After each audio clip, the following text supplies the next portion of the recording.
The galaxy once knew an empire that stretched across the stars like a web of crystalline perfection, where beings of impossible grace and intellect ruled over worlds shaped by thought alone. The ancient Aeldari Empire represented the pinnacle of psychic evolution, a civilization so advanced that reality itself bent to accommodate their desires. Their cities floated in impossible geometries, their technology merged seamlessly with organic growth, and their lifespans stretched across millennia that lesser races could barely comprehend. Yet within this perfection lay the seeds of the most catastrophic fall in galactic history. The Aeldari had transcended the basic struggles of survival that plagued younger races. Disease, hunger, and natural death had become distant memories, conquered by their mastery over both the material and immaterial realms. With these fundamental challenges eliminated, the Aeldari turned inward, seeking ever more refined forms of experience and sensation. What began as artistic expression and intellectual pursuit gradually transformed into something far more sinister. The pursuit of perfection became an obsession with extremes, and the exploration of sensation evolved into a hunger for experiences that pushed beyond the boundaries of what any sane mind should endure. Across their sprawling empire, the Aeldari constructed pleasure cults dedicated to exploring every conceivable form of physical and emotional experience. These were not mere hedonistic gatherings, but elaborate ritualistic societies that treated the pursuit of sensation as a sacred art form. Members would spend decades perfecting techniques to heighten their sensitivity to pain and pleasure alike, developing methods to experience emotions with an intensity that would shatter lesser minds. The cults grew in influence and sophistication, drawing in even the most respected members of Aeldari society with promises of transcendent experiences. The psychic nature of the Aeldari meant that their collective obsessions did not remain confined to the material realm. Every act of cruelty, every moment of exquisite agony, every surge of dark pleasure sent ripples through the warp itself. The immaterial realm began to coalesce around these emanations, forming patterns and currents that grew stronger with each passing century. The Aeldari, in their arrogance, dismissed these phenomena as merely interesting side effects of their pursuits, failing to recognize that they were feeding something vast and terrible in the depths of the warp. The pleasure cults evolved into something resembling religious movements, complete with elaborate hierarchies and increasingly extreme initiation rites.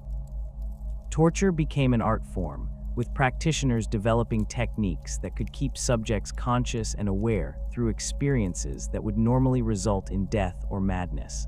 The infliction of suffering was elevated to a science, with cult masters studying the precise application of pain to achieve specific psychological and spiritual effects.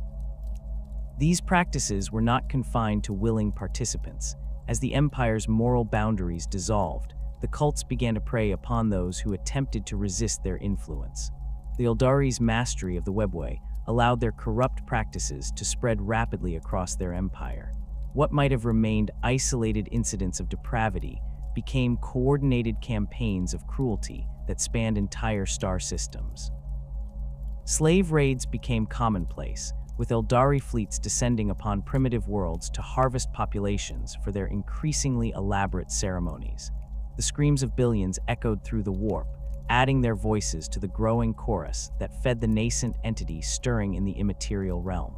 As the Empire's decadence reached its zenith, the barriers between the material and immaterial realms began to weaken. Demons, drawn by the psychic emanations of the Aeldari's excesses, began to manifest more frequently in real space. Rather than viewing these incursions as warnings, the pleasure cults welcomed them as new sources of exotic experience. They began to actively court demonic attention, believing that entities from the warp could provide sensations beyond anything the material realm could offer. The birth of Slaanesh came not as a sudden explosion, but as a gradual awakening that built to a crescendo of unimaginable horror. The Prince of Pleasure had been gestating in the warp for millennia, fed by the collective psychic emanations of the Aeldari Empire's descent into depravity. When the entity finally achieved full consciousness, the psychic shockwave tore through reality itself, creating the massive warp storm that would become known as the Eye of Terror. The fall of the Aeldari was not merely the collapse of a civilization, but the near extinction of an entire species. Slaanesh's birth cry consumed the souls of trillions of Aeldari across the galaxy, drawing them into the newly formed Chaos God's essence to fuel its first moments of existence. Entire worlds simply ceased to exist as the boundary between real space and the warp collapsed, swallowing star systems whole. The psychic death scream of the dying empire created ripples that disrupted warp travel across the galaxy, bringing the Great Crusade of the Imperium to a temporary halt and ushering in the Age of Strife. Those Aeldari who survived the initial catastrophe found themselves forever marked by their species' collective guilt. Slaanesh's birth had created a fundamental connection between the Chaos God and every member of the Aeldari race, a spiritual wound that would never heal. The Prince of Pleasure held a claim upon their souls that transcended death itself, ensuring that any Aeldari who died without protection would be drawn into Slaanesh's realm to experience eternal torment. The survivors faced an impossible choice: accept the slow spiritual death that awaited them or find ways to cheat their fate. The responses to this crisis would define the future of the Aeldari race and split them into distinct factions, each pursuing their own path to survival. Some embraced rigid discipline and emotional suppression, believing that by controlling their impulses, they could avoid feeding Slaanesh's hunger. Others sought to preserve their souls through the creation of artificial repositories, trading their natural psychic abilities for the hope of avoiding eternal damnation. The ancestors of the Drukhari chose a different path entirely. Rather than flee from their dark heritage or attempt to suppress it, they embraced the very impulses that had led to their species' downfall. These Aeldari had been among the most devoted followers of the pleasure cults, the architects of the Empire's descent into depravity. They had not merely participated in the excesses that birthed Slaanesh, but had actively cultivated and refined them, treating cruelty as both art and science. When the fall came, these dark Aeldari retreated deep into the webway, seeking sanctuary in the ancient network of tunnels that connected the galaxy's worlds. The webway offered protection from the psychic storms that raged across real space, but more importantly, it provided a realm where they could continue their practices without interference from the emerging Aeldari factions who sought to distance themselves from their species' dark past. The webway itself became their new empire, a twisted reflection of the realm their ancestors had once ruled. They carved out vast territories within the interdimensional tunnels, establishing cities that defied conventional physics and geography. These settlements grew organically around the pursuit of sensation and suffering, with every structure designed to facilitate the infliction of pain and the extraction of psychic energy from their victims. Unlike their cousins who would later adopt the path system, the Proto-Drukhari rejected any attempt to limit or control their impulses.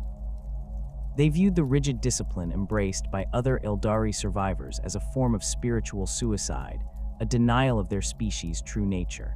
The paths represented everything they despised about the post-fall Aeldari mentality: the acceptance of limitation, the fear of their own potential, and the willingness to live diminished lives in exchange for safety. The Drukhari's rejection of the path system was not merely philosophical but practical. They had discovered that the very acts their cousins sought to avoid actually provided a form of protection against Slaanesh's hunger. The infliction of suffering upon others created a psychic feedback that could temporarily sate the Chaos God's claim upon their souls. This was not true freedom from their curse, but rather a form of spiritual maintenance that required constant renewal. The biological and spiritual mechanics of this curse became the defining characteristic of Drukhari existence. Each member of their race carried within them a spiritual wound that slowly drained their life force, drawing it inexorably towards Slaanesh's realm. This process manifested as a gradual aging and weakening that would eventually culminate in death and damnation. The only way to halt this decline was to feed upon the suffering of others, absorbing the psychic energy released by pain and terror to replenish their own dwindling reserves. This need for suffering became more than mere sustenance. It evolved into the cornerstone of Drukhari society.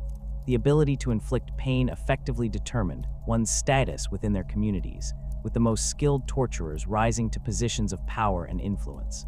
The Drukhari developed elaborate techniques for extracting maximum psychic energy from their victims, learning to prolong suffering for days or even weeks to maximize the spiritual nourishment they could derive from each captive. The curse also created a fundamental contradiction within Drukhari nature. While they required the suffering of others to survive, they remained vulnerable to the same spiritual drain that affected all Aeldari. This meant that even as they fed upon their victims, they were simultaneously being consumed by the very entity their ancestors had created. The result was a species locked in a perpetual cycle of predation and consumption, forever seeking new sources of suffering to fuel their continued existence. The Drukhari's embrace of their dark nature extended beyond mere survival needs. They cultivated cruelty as an art form, developing increasingly sophisticated methods of inflicting pain and extracting psychic energy. Their cities became laboratories for the study of suffering, with entire districts dedicated to the refinement of torture techniques and the development of new methods for prolonging agony. The knowledge accumulated over millennia of such practices made them perhaps the most skilled practitioners of cruelty in the galaxy. This expertise in inflicting suffering became their primary advantage in the post-Fall galaxy. While other Aeldari factions struggled with their diminished numbers and limited resources, the Drukhari found that their skills made them valuable as mercenaries and raiders. They could offer services that no other faction could match, providing levels of cruelty and precision that satisfied even the most demanding clients. This economic advantage allowed them to maintain their independence and continue their practices without interference from other powers. The spiritual curse that bound the Drukhari to their lifestyle of predation also shaped their relationship with death itself. Unlike other races, the Drukhari could not simply accept death as a natural conclusion to existence. Every death represented a victory for Slaanesh, another soul claimed by the Prince of Pleasure. This knowledge created a desperate urgency within Drukhari society, driving them to ever greater extremes in their pursuit of the suffering needed to sustain their lives. The transformation of the Drukhari from scattered survivors into a unified force of predators required more than just shared philosophy and mutual desperation. It demanded a stronghold that could serve as both sanctuary and staging ground for their raids across the galaxy. Deep within the webway's labyrinthine passages, the Dark Aeldari began construction of what would become the most twisted metropolis in existence, Commorragh, the Dark City. The location chosen for this endeavor was no random selection, but a carefully calculated decision based on both strategic and mystical considerations. The Drukhari identified a massive nexus point within the webway where dozens of tunnels converged, creating a natural hub for interdimensional travel. This convergence point existed within a pocket dimension that had been artificially expanded by the ancient Aeldari Empire, originally serving as a way station for their vast fleets. The space itself defied conventional physics, existing in a state of controlled dimensional flux that allowed for expansion and modification on a scale that would be impossible in normal space. The construction of Commorragh began as a purely practical endeavor, with the Drukhari establishing basic settlements around the most stable dimensional anchor points. However, as their numbers grew and their understanding of the pocket dimension's properties deepened, the city evolved into something far more ambitious. The Drukhari discovered that the dimensional barriers within their chosen realm were remarkably malleable, allowing them to reshape space itself according to their needs and desires. The architecture that emerged from these early experiments reflected the Drukhari's fundamental rejection of conventional limitations. Spires rose from the city's foundations in impossible spirals, their surfaces covered in razor-sharp protrusions that served both decorative and defensive purposes. These towers stretched upward for kilometers, their upper reaches disappearing into the perpetual twilight that shrouded the city's sky. The spires were not merely tall, but existed in a state of dimensional distortion that made their true height impossible to measure by conventional means. Between these towering structures, the Drukhari constructed floating districts that drifted through the city's airspace in carefully choreographed patterns. These aerial neighborhoods were suspended by a combination of advanced gravitic technology and dimensional manipulation, creating residential and commercial areas that existed in three-dimensional space without any connection to the ground below. The floating districts rotated slowly around the central spires, their movements creating an ever-changing cityscape that prevented enemies from developing reliable maps of the city's layout. The gravitational fields within Commorragh were subject to the whims of its architects, creating zones where the normal rules of physics simply did not apply. Walkways extended horizontally from building faces, allowing pedestrians to stroll along surfaces that would be walls in normal space. Gardens hung suspended in mid-air, their plants growing in impossible directions as they responded to localized gravitational anomalies. Water flowed upward in some districts, creating fountains that defied logic while serving as both art installations and practical water distribution systems. The city's expansion followed no coherent urban planning, but instead grew organically around the needs and desires of its inhabitants. New districts were added whenever the Drukhari conquered additional pocket dimensions or discovered new nexus points within the webway. These additions were not simply attached to the existing city, but were integrated through dimensional folding techniques that allowed vast spaces to exist within seemingly small areas. A single building might contain entire neighborhoods within its walls, with corridors that led to districts that appeared to be kilometers away when viewed from the outside. The materials used in Commorragh's construction reflected the Drukhari's access to resources from across the galaxy. Walls were constructed from crystallized pain, a substance created by subjecting certain minerals to prolonged exposure to psychic agony. The crystals glowed with a faint, sickly light that provided illumination, while serving as a constant reminder of the suffering that powered the city. Metal components were forged from alloys that incorporated the screams of tortured slaves, creating structures that literally resonated with the echoes of pain. The city's districts were organized around different aspects of Drukhari society, with each area serving specific functions within their culture of cruelty. The Nexus of Shadows served as the primary governmental district, housing the courts and meeting places where the various cabals conducted their political machinations. The architecture here was deliberately imposing, with massive halls designed to dwarf visitors and emphasize the power of those who ruled from within. The floors were constructed from polished bone, creating surfaces that reflected the twisted light of the pain crystals, while providing an appropriately macabre foundation for the city's power structure. The sprawls represented the city's primary residential areas, though the term residential carried different connotations in Drukhari society than it would for other races. These districts were designed around the concept of competitive cruelty, with each dwelling serving as both home and torture chamber. The buildings were constructed with multiple levels of hidden chambers and secret passages, allowing residents to conduct their dark practices without interference from neighbors or rivals. The sprawls were connected by a network of elevated walkways that allowed for rapid movement between buildings, while providing excellent vantage points for observing the activities of potential enemies or victims. The Port of Lost Souls served as Commorragh's primary gateway to the broader webway network, handling the constant flow of raiding fleets that departed to terrorize the galaxy and returned with fresh captives. The port facilities were designed to accommodate vessels of various sizes, from small raiding craft to massive slave barges capable of holding thousands of prisoners. The docking bays were equipped with specialized containment systems designed to prevent escape attempts while maximizing the psychological impact on newly arrived captives. The architecture incorporated elements specifically designed to disorient and terrify, with walls that seemed to shift and move when viewed peripherally, and floors that transmitted the sounds of distant screaming.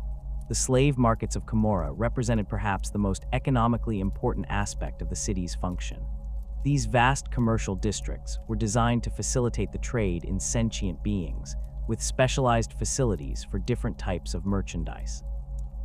The markets were organized around the concept of maximum display, with holding pens arranged in tiers that allowed potential buyers to observe their purchases from multiple angles. The architecture incorporated elements designed to enhance the despair of the captives while providing comfortable viewing areas for customers. The fighting pits scattered throughout the city served multiple purposes within Drukhari society, functioning as entertainment venues, training facilities, and ritualistic spaces for the resolution of disputes. These arenas were constructed with retractable floor sections that could be reconfigured to create different combat environments, from simple dueling circles to elaborate maze-like structures designed to prolong conflicts. The seating areas were arranged in steep tiers that brought spectators close to the action, while providing clear sight lines for the appreciation of combat techniques and the enjoyment of suffering. The pleasure districts of Commorragh represented the ultimate expression of the city's dedication to sensation and excess. These areas were designed around the concept of total sensory immersion, with buildings that incorporated advanced technology to manipulate the perceptions of visitors. The architecture itself was designed to be psychologically affecting, with corridors that seemed to stretch infinitely and rooms that appeared larger or smaller than their actual dimensions. The pleasure districts were populated by establishments that catered to every conceivable desire, staffed by beings who had been modified through a combination of surgical techniques and alchemical treatments to enhance their ability to provide unique experiences. The homunculi covens maintained their own specialized districts within the city, areas dedicated to the pursuit of flesh crafting and the exploration of biological modification. These districts were characterized by their organic architecture, with buildings that appeared to have been grown rather than constructed. The walls pulsed with a rhythm reminiscent of a heartbeat, and the floors were covered with a substance that felt disturbingly similar to living tissue. The laboratories and workshops within these districts were equipped with advanced surgical equipment and contained specimens representing every known form of life in the galaxy. The city's infrastructure was designed to support its inhabitants' unique needs, while serving as a constant reminder of their nature. The water distribution system carried not just water, but also various chemical compounds designed to enhance the sensitivity of the Drukhari to pain and pleasure. The atmospheric processors maintained an environment that was technically breathable, but carried subtle toxins that would be lethal to most other species, while providing the Drukhari with a mild euphoric effect. The transportation network within Commorragh reflected the city's three-dimensional nature, with transit systems that operated on multiple levels simultaneously.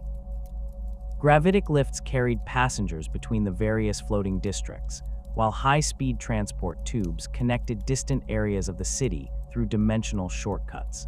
The vehicles used within the city were designed to be both functional and intimidating, with sleek lines that suggested predatory animals and surfaces that incorporated the same pain crystals used in the city's construction. The city's defensive systems were integrated into its very structure, with weapon emplacements that could emerge from seemingly decorative elements at a moment's notice.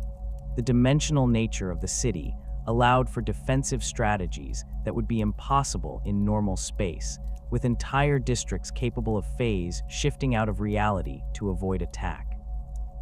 The webway gates that provided access to the city were heavily fortified and could be sealed at the first sign of threat, trapping any invaders within the city's twisted geography. The expansion of Commorragh beyond its original boundaries occurred through the conquest and integration of other pocket dimensions within the webway. The Drukhari discovered that many of the ancient Aeldari way station had been abandoned during the fall, leaving behind empty dimensional spaces that could be claimed and modified. These satellite realms were connected to the main city through a network of dimensional bridges that allowed for rapid transit while maintaining the security of the central hub. Some of these satellite dimensions were converted into specialized facilities that served specific functions within the broader Drukhari economy. Manufacturing centers produced the weapons and equipment needed for raiding operations, while research facilities conducted experiments that would be impossible within the main city due to their dangerous nature. Agricultural dimensions provided food and other biological resources, though the term agriculture had a distinctly sinister meaning when applied to Drukhari practices.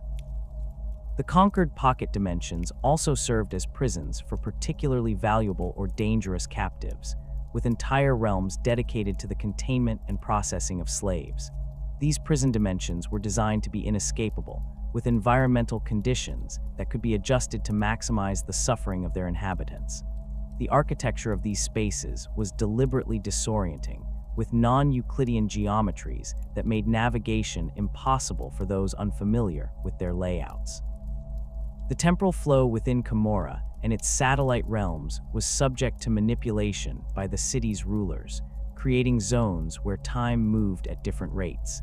This temporal distortion allowed the Drukhari to conduct activities that required extended periods while maintaining synchronization with the outside galaxy. Torture sessions could be extended for subjective years, while only hours passed in real time, allowing for the extraction of maximum psychic energy from victims without interfering with other operations. The perpetual twilight that shrouded the city was not a natural phenomenon, but a carefully maintained atmospheric condition that served both practical and psychological purposes. The dim light provided enough illumination for the Drukhari's enhanced vision, while creating an environment that was psychologically oppressive to most other species. The twilight was maintained through a combination of artificial light sources and dimensional manipulation that filtered the energy from distant stars. Within the twisted spires and floating districts of Commorragh, power flows through carefully structured hierarchies known as cabals. These organizations represent far more than simple military units or political parties. They are the fundamental building blocks of Drukhari civilization, complex webs of loyalty, ambition, and calculated betrayal that have evolved over 10 millennia of constant warfare and intrigue. Each cabal functions as a self-contained ecosystem of violence, with its own territories within the Dark City, its own fleets of raiding vessels, and its own carefully maintained networks of allies and enemies. The cabal system emerged from the practical necessities of Drukhari survival in the aftermath of the fall. The scattered survivors who had retreated into the webway quickly discovered that individual predators, no matter how skilled, could not hope to compete with the organized forces that dominated the post-fall galaxy. The Imperium's vast military machine, the Orc Waags that swept across entire sectors, and the emerging Chaos warbands all possessed numerical advantages that made them dangerous opponents for lone raiders. The Drukhari response was characteristically pragmatic. They organized themselves into hunting packs that could coordinate their efforts while maintaining the flexibility needed for their preferred style of warfare. The earliest cabals were little more than loose confederations of raiders who shared common hunting grounds and agreed to avoid interfering with each other's operations. These primitive organizations were held together by mutual benefit rather than formal structure, with members free to leave or join other groups as circumstances dictated. However, as Commorragh grew and the competition for resources intensified, these informal arrangements evolved into more sophisticated hierarchies with clearly defined ranks, territories, and codes of conduct. The transformation from simple raiding bands to complex political entities occurred gradually over several millennia, driven by the constant pressure of competition between different groups. Cabals that maintained loose organizational structures found themselves outmaneuvered by those that developed more rigid command hierarchies and clearer chains of authority. The ability to coordinate large-scale operations became increasingly important as the Drukhari expanded their raiding activities beyond simple slave-gathering expeditions to include complex military campaigns that required precise timing and coordination between multiple strike forces. The modern cabal represents the culmination of this evolutionary process, a sophisticated organization that combines military efficiency with political flexibility. Each cabal maintains its own distinct identity, reflected in everything from the color schemes of their armor to the specific torture techniques favored by their members. These differences are not merely cosmetic, but represent fundamental philosophical divisions about the best methods for extracting psychic energy from victims and the most effective strategies for conducting raids against different types of targets. The internal structure of a typical cabal follows a strict hierarchical model that has been refined over millennia of practical experience. At the apex of this hierarchy stands the Archon, an individual who has successfully navigated the treacherous waters of Drukhari politics to achieve supreme authority within their organization. The path to becoming an Archon is never straightforward, requiring a combination of martial prowess, political cunning, and sheer ruthlessness that few Drukhari possess in sufficient measure. Archons are not elected or appointed through any formal process, but instead achieve their positions through a combination of conquest, manipulation, and survival. The most common path to power involves serving as a Draken within an existing cabal, gradually accumulating influence and resources until an opportunity arises to challenge the current leadership. These challenges rarely take the form of direct confrontation, as such crude methods are considered beneath the dignity of sophisticated Drukhari nobles. Instead, aspiring Archons employ elaborate schemes that may take decades or even centuries to reach fruition. The typical Archon's rise to power involves the careful cultivation of allies within the cabal's hierarchy, the strategic elimination of rivals through assassination or political maneuvering, and the accumulation of military victories that demonstrate their worthiness to lead. The process is complicated by the fact that other ambitious Drukhari are simultaneously pursuing their own schemes, creating a complex web of competing interests that requires constant vigilance and adaptation to navigate successfully. Once an Archon achieves power, maintaining their position requires even greater skill than obtaining it originally demanded. The same ambition and ruthlessness that elevated them to leadership ensures that they face constant challenges from subordinates who seek to claim their position.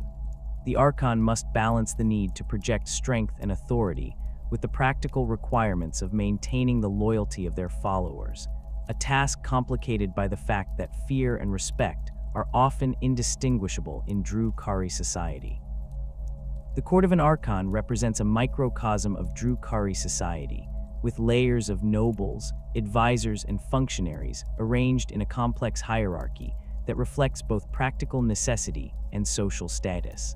The most important positions within this court are held by Drakens, high-ranking nobles who serve as the Archon's primary lieutenants and potential successors. The relationship between an Archon and their Drakens is characterized by a delicate balance of trust and suspicion, with both parties aware that today's loyal subordinate may become tomorrow's usurper. Drakens typically command significant military forces within the cabal and are responsible for specific aspects of the organization's operations. Some Drakens specialize in particular types of raids, developing expertise in attacking Imperial Hive cities or Orc settlements, while others focus on internal security or the management of the cabal's slave trading operations. The division of responsibilities among Drakens serves both practical and political purposes, preventing any single individual from accumulating too much power while ensuring that the cabal's various activities receive proper attention. Below the Drakens in the hierarchy are the Sybarites, mid-ranking nobles who serve as squad leaders and minor commanders within the cabal's military structure. Sybarites represent the backbone of Drukhari military organization, providing the tactical leadership needed to coordinate small unit operations while serving as a bridge between the cabal's elite leadership and its rank and file warriors. The position of Sybarite is often the first step on the path to higher rank, and competition for these positions is correspondingly fierce. The rank and file warriors of a cabal, known simply as Cabalite warriors, form the bulk of the organization's military strength. These individuals have proven their worth through participation in successful raids and have demonstrated the combination of skill, cunning, and cruelty that defines Drukhari military culture. Despite their relatively low position within the hierarchy, Cabalite warriors are far from powerless, as their collective loyalty or disloyalty can determine the fate of their superiors. The Cabal of the Black Heart stands as the most powerful and influential organization within Commorragh, a position achieved through 10 millennia of successful expansion and political maneuvering.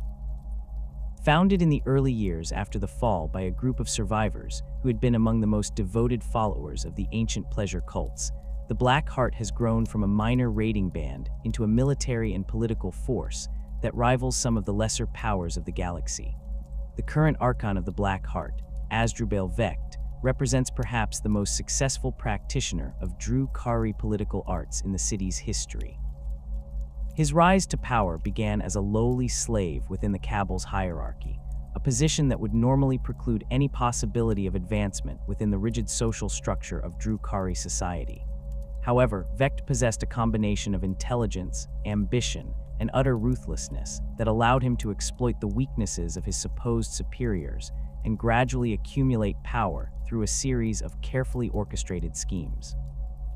Vect's transformation from slave to supreme ruler took place over several millennia and involved some of the most complex political maneuvering in Commorragh's history.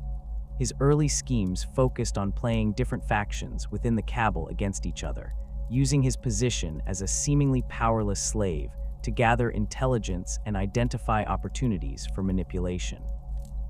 As his influence grew, he began to orchestrate the downfall of his former masters, using their own ambitions and prejudices against them in elaborate traps that eliminated potential rivals while advancing his own position. The Black Heart's military strength reflects its political dominance, with the cabal maintaining one of the largest fleets in Commorragh and controlling some of the most profitable raiding routes in the galaxy. The organization's warriors are equipped with the finest weapons and armor available, and their training regimens are considered among the most rigorous in the Dark City.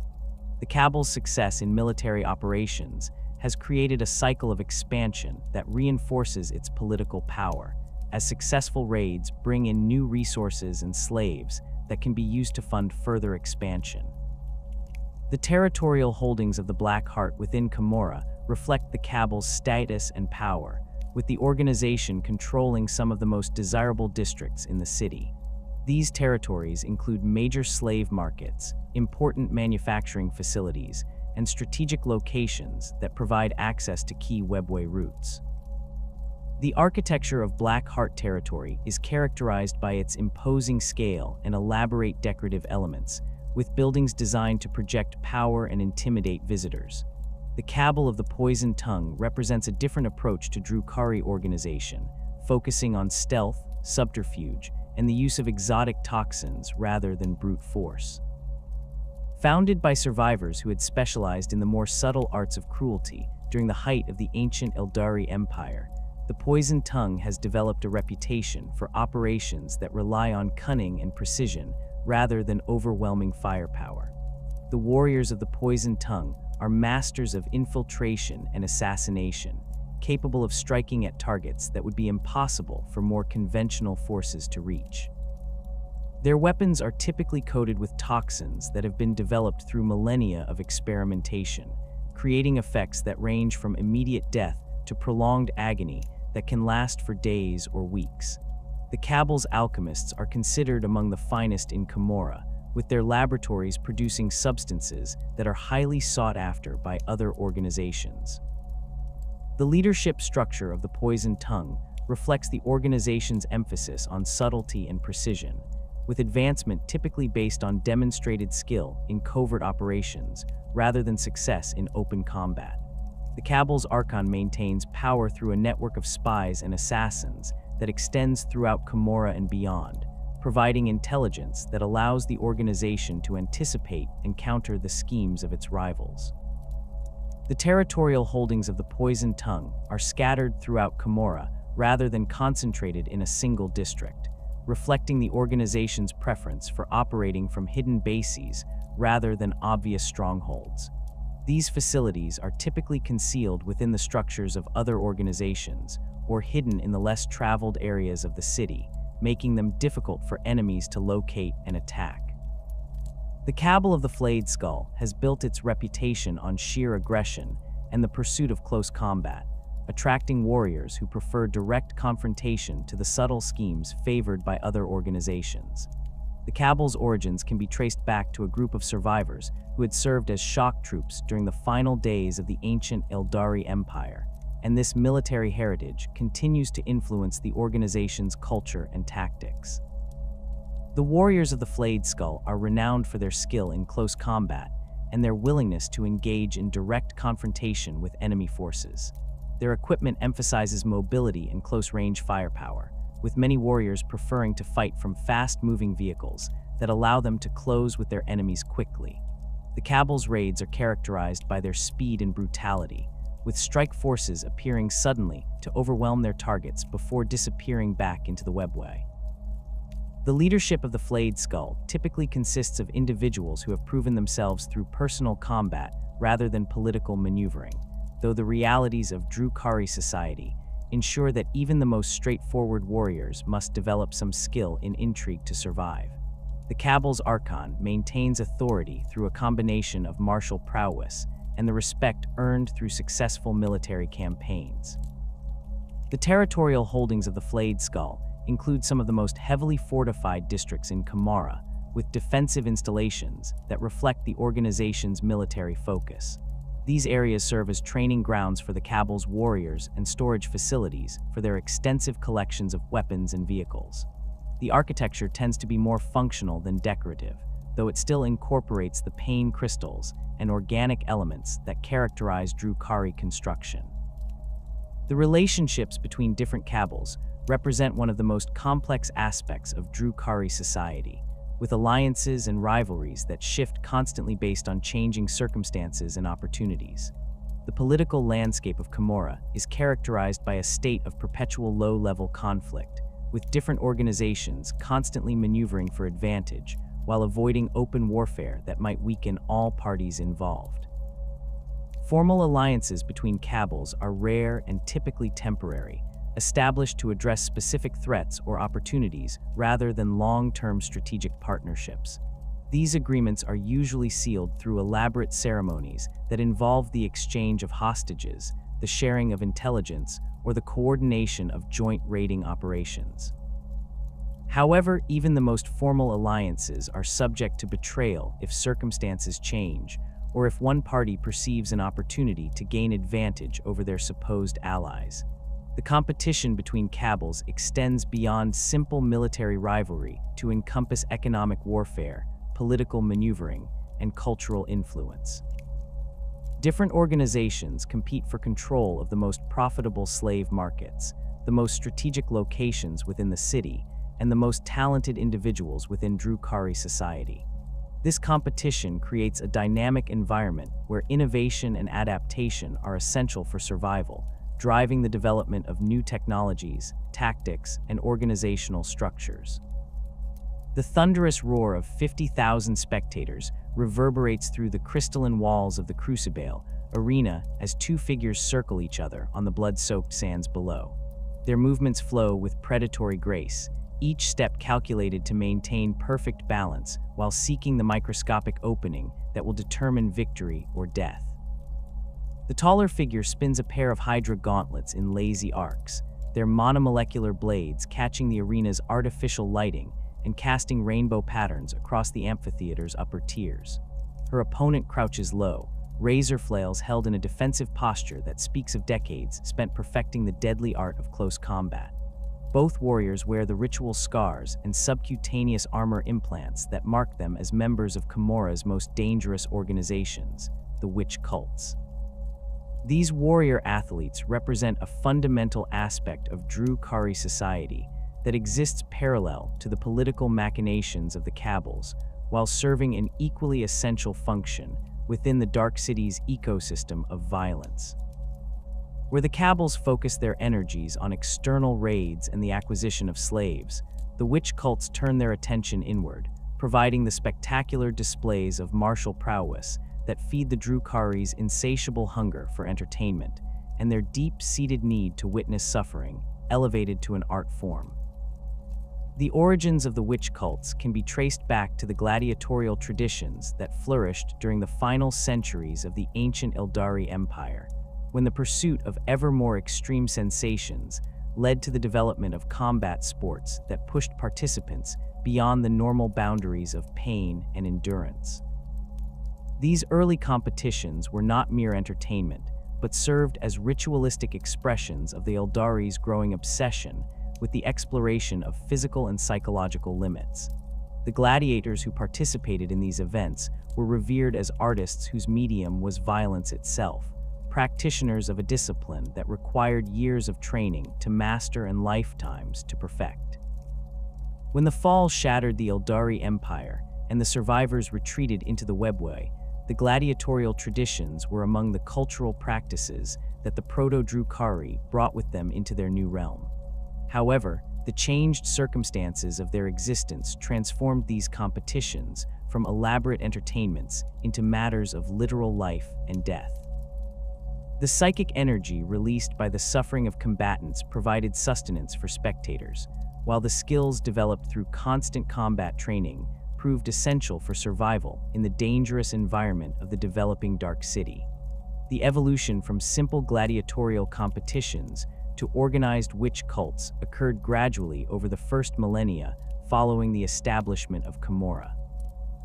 As the city grew and its social structures became more complex, the most successful gladiators began to attract followers who sought to learn their techniques and share in their glory. These informal schools gradually developed into formal organizations with their own territories, hierarchies, and codes of conduct that paralleled the development of the cabals, while maintaining their distinct focus on the perfection of combat skills. The modern witch cults represent the culmination of this evolutionary process, sophisticated organizations that combine the functions of military training academies, religious orders, and entertainment corporations. Each cult maintains its own distinct identity and specializes in particular aspects of combat, from the lightning-fast strikes favored by some groups to the elaborate acrobatic displays that characterize others. The diversity of fighting styles and philosophical approaches ensures that the arena competitions remain unpredictable and engaging for spectators, while providing multiple paths for aspiring warriors to develop their skills. The internal structure of a typical witch cult follows a meritocratic hierarchy based on demonstrated combat ability and the capacity to provide spectacular entertainment for audiences. At the foundation of this structure are the basic witches, warriors who have completed their initial training and proven themselves capable of surviving in the arena. These individuals represent the bulk of most cults' membership and serve as both combatants and training partners for more advanced members. The path from novice to experienced witch requires not only the development of combat skills, but also the cultivation of a personal fighting style that can capture the attention of audiences and distinguish the warrior from their peers. This process involves extensive experimentation with different weapons, fighting techniques, and performance elements, as success in the arena depends as much on spectacle as on martial prowess. The most successful witches develop signature moves or combinations that become associated with their individual identities, creating personal brands that can attract devoted followings among the arena's regular spectators. The transformation of the witch's body through surgical modification and alchemical enhancement represents a crucial aspect of their development as warriors and performers. The subcutaneous armor implants that protect vital organs while maintaining flexibility are just the beginning of a process that can continue throughout a warrior's career. Many witches undergo procedures to enhance their reflexes, increase their pain tolerance, or modify their appearance in ways that make them more visually striking in combat. These modifications are not merely cosmetic, but serve practical purposes, providing advantages that can mean the difference between victory and death in the arena. The weapons favored by witch cults reflect their emphasis on speed, agility, and visual spectacle, rather than raw destructive power. The Hydra gauntlets worn by many warriors consist of multiple retractable blades that can be extended or retracted at will, allowing for rapid combinations of strikes that create dazzling displays of martial skill. The razor flails preferred by other fighters incorporate flexible weapons that require exceptional timing and coordination to use effectively, but which can bypass conventional defenses when wielded by skilled practitioners. The Shardnet and Impaler represent perhaps the most iconic witch weapons, combining the functionality of gladiatorial equipment with the advanced materials science of the Drukhari. The Shardnet consists of a weighted net embedded with monomolecular filaments that can slice through armor and flesh with equal ease, while the Impaler serves as both a thrusting weapon and a tool for manipulating the net during combat. The combination requires extensive training to master, but allows skilled practitioners to control the flow of combat while inflicting precise wounds, that maximize their opponent's suffering without immediately ending the fight. The Hecatrix represents the next level in the witch hierarchy, warriors who have distinguished themselves through exceptional performance in the arena and demonstrated the leadership qualities necessary to guide other fighters. These individuals typically command small groups of witches and are responsible for developing training regimens, coordinating performances, and maintaining the discipline necessary for survival in the competitive environment of the cults. The position of Hecatrix requires not only superior combat skills, but also the political acumen necessary to navigate the complex relationships between different factions within the cult. The role of the Hecatrix extends beyond simple military leadership to encompass the preservation and transmission of the cult's fighting traditions. These warriors serve as living repositories of combat knowledge, maintaining the techniques and philosophies that define their organization's identity. The teaching methods employed by Hecatrix often involve direct physical instruction, with students learning through repeated sparring sessions that gradually increase in intensity and complexity as their skills develop. The Blood Brides represent the elite tier of witch cult warriors, individuals who have achieved such mastery of their craft that they serve as champions and exemplars for their entire organization.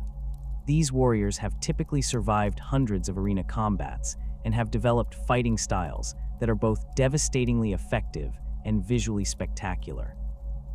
The Blood Brides often serve as the primary representatives of their cults in the most important arena events, competitions where the stakes extend beyond individual glory to encompass the reputation and status of their entire organization. The path to becoming a Blood Bride requires not only exceptional combat ability, but also the development of a personal philosophy that can inspire others and contribute to the cult's overall identity. These warriors often develop signature techniques or fighting styles that become associated with their names and are passed down to future generations of fighters.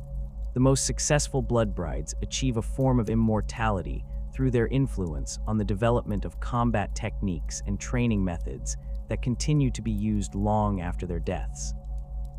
At the apex of each witch cult stands the succubus, a warrior who has achieved such mastery of combat that they transcend the normal boundaries of physical limitation and approach something resembling divine perfection in their chosen discipline. The succubus represents not only the pinnacle of martial achievement, but also serves as the spiritual and philosophical leader of their organization, responsible for maintaining the cult's traditions while adapting to changing circumstances and opportunities. The transformation from Blood Bride to succubus involves more than simply achieving superior combat skills, though such abilities are certainly prerequisite for the position. The succubus must demonstrate a deep understanding of the philosophical principles that underlie their cult's approach to combat, along with the political sophistication necessary to maintain their organization's position within the complex hierarchy of Commorragh's power structure. This combination of martial prowess, intellectual depth, and political acumen makes the position of succubus one of the most demanding leadership roles in Drukhari society. The Cult of Strife stands as perhaps the most prestigious and influential of the witch cults, an organization that has achieved dominance through a combination of superior training methods, innovative combat techniques, and shrewd political maneuvering. The cult's approach to combat emphasizes speed and precision over raw power, with warriors trained to strike with surgical accuracy at their opponent's most vulnerable points. This philosophy extends beyond mere fighting techniques to encompass a comprehensive worldview that treats combat as a form of artistic expression, requiring both technical skill and creative inspiration. The training facilities maintained by the Cult of Strife represent some of the most advanced combat instruction centers in Commorragh, with practice arenas that can simulate a wide variety of environmental conditions and combat scenarios. The cult's instructors employ teaching methods that have been refined over millennia of practical experience, combining traditional techniques with innovative approaches that push students to exceed their perceived limitations. The graduation ceremonies for new members involve ritual combats that serve both as final examinations and as public demonstrations of the cult's training effectiveness. The Cult of Strife's influence extends beyond the arena to encompass significant political power within Commorragh's governing structure. The cult's leaders maintain close relationships with several major cabals and have successfully positioned themselves as essential allies in various political schemes and military operations. This political involvement has provided the cult with resources and opportunities that would be unavailable to organizations focused solely on arena combat, allowing them to maintain their position as the premier witch cult in the Dark City. The warriors of the Cult of Strife are distinguished by their distinctive armor designs and weapon preferences, with many members favoring combinations of traditional witch weapons with exotic items obtained through the cult's extensive trading networks. The cult's armorers have developed specialized equipment that enhances the natural abilities of their warriors while maintaining the flexibility and mobility that are essential for their fighting style. The visual impact of Strife warriors in combat is carefully calculated to maximize the psychological effect on both opponents and spectators. The Cult of the Cursed Blade has built its reputation on the mastery of weapon techniques that other organizations consider too dangerous or unpredictable to employ effectively. The cult's warriors specialize in the use of weapons that incorporate random elements or require exceptional timing to use safely, creating combat styles that are as dangerous to the wielder as they are to their opponents. This approach to combat reflects a philosophical commitment to the pursuit of perfection through the acceptance of risk and the willingness to embrace uncertainty as a fundamental aspect of existence. The signature weapons of the Cursed Blade incorporate elements of controlled chaos that make them unpredictable in combat while providing devastating effects when used by skilled practitioners. These weapons often feature mechanisms that can malfunction or behave unpredictably, requiring warriors to develop the reflexes and judgment necessary to adapt to changing circumstances in the middle of combat. The training regimens employed by the cult focus on developing the mental flexibility and physical coordination necessary to master these challenging weapons. The Cult of the Cursed Blade's approach to combat philosophy emphasizes the importance of embracing uncertainty and finding opportunity within apparent disadvantage. Warriors are taught to view setbacks and failures as learning experiences that can provide insights into new techniques and approaches. This philosophy extends beyond combat training to encompass a general approach to life that values adaptability and resilience over rigid adherence to predetermined plans. The membership of the Cursed Blade tends to attract individuals who possess natural talents for improvisation and creative problem solving, characteristics that are essential for success with the cult's preferred fighting methods. The organization's recruitment practices focus on identifying candidates who demonstrate the psychological flexibility necessary to thrive in an environment where traditional approaches to combat may prove inadequate or counterproductive. The Cult of the Red Grief represents a different approach to witch combat, focusing on the cultivation of berserker fury and the channeling of rage into devastating combat effectiveness. The cult's warriors are trained to enter trance-like states during combat that allow them to ignore pain and fatigue while maintaining the precision necessary for effective fighting. This approach requires extensive mental conditioning and physical preparation to achieve safely, as the line between controlled fury and self-destructive madness is often dangerously thin. The training methods employed by the Red Grief incorporate elements of psychological conditioning that help warriors learn to control their emotional states and channel their aggression in productive directions. Students are taught meditation techniques that allow them to achieve the mental clarity necessary for entering combat trances, while physical training focuses on developing the stamina and resilience needed to maintain peak performance during extended periods of intense fighting. The weapons favored by Red Grief warriors are typically designed to complement their aggressive fighting style, with emphasis placed on items that can deliver devastating attacks while remaining effective during prolonged combat. Many members prefer weapons that become more effective as combat continues, reflecting the cult's philosophy that true mastery comes through the willingness to commit fully to the fight regardless of personal cost. The screaming begins before dawn in the laboratories of the Prophets of Flesh, a sound that has echoed through the twisted corridors of their domain for over 8 millennia. Within chambers that defy conventional architecture, where walls pulse with organic rhythms and floors consist of living tissue that responds to the footsteps of those who walk upon them, the homunculi pursue their grotesque craft with the dedication of artists and the precision of surgeons. These ancient beings represent perhaps the most disturbing aspect of Drukhari society, practitioners of sciences so advanced and so utterly divorced from conventional morality that their very existence challenges the fundamental concepts of life, death, and identity. The homunculi emerged from the ashes of the fall as the keepers of knowledge that predated the birth of Slaanesh, survivors who had delved so deeply into the mysteries of flesh and spirit that they transcended the normal limitations of mortality through means that would horrify even their fellow Drukhari. During the height of the ancient Aeldari Empire, these individuals had served as healers, life shapers, and biological engineers, using their mastery of genetic manipulation and surgical techniques to maintain the physical perfection that their species prized above all else. The pleasure cults that consumed the empire in its final centuries provided them with unprecedented opportunities to explore the boundaries between enhancement and degradation, healing and harm. When the psychic shockwave of Slaanesh's birth tore through the galaxy, the proto-homunculi found themselves changed in ways that went far beyond the spiritual curse that afflicted all surviving Aeldari.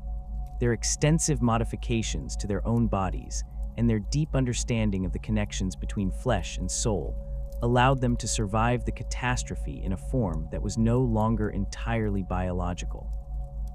The pain and terror released by trillions of dying Aeldari had soaked into their very essence, transforming them into beings that existed in a state somewhere between life and death, sustained by suffering in ways that even other Drukhari found difficult to comprehend.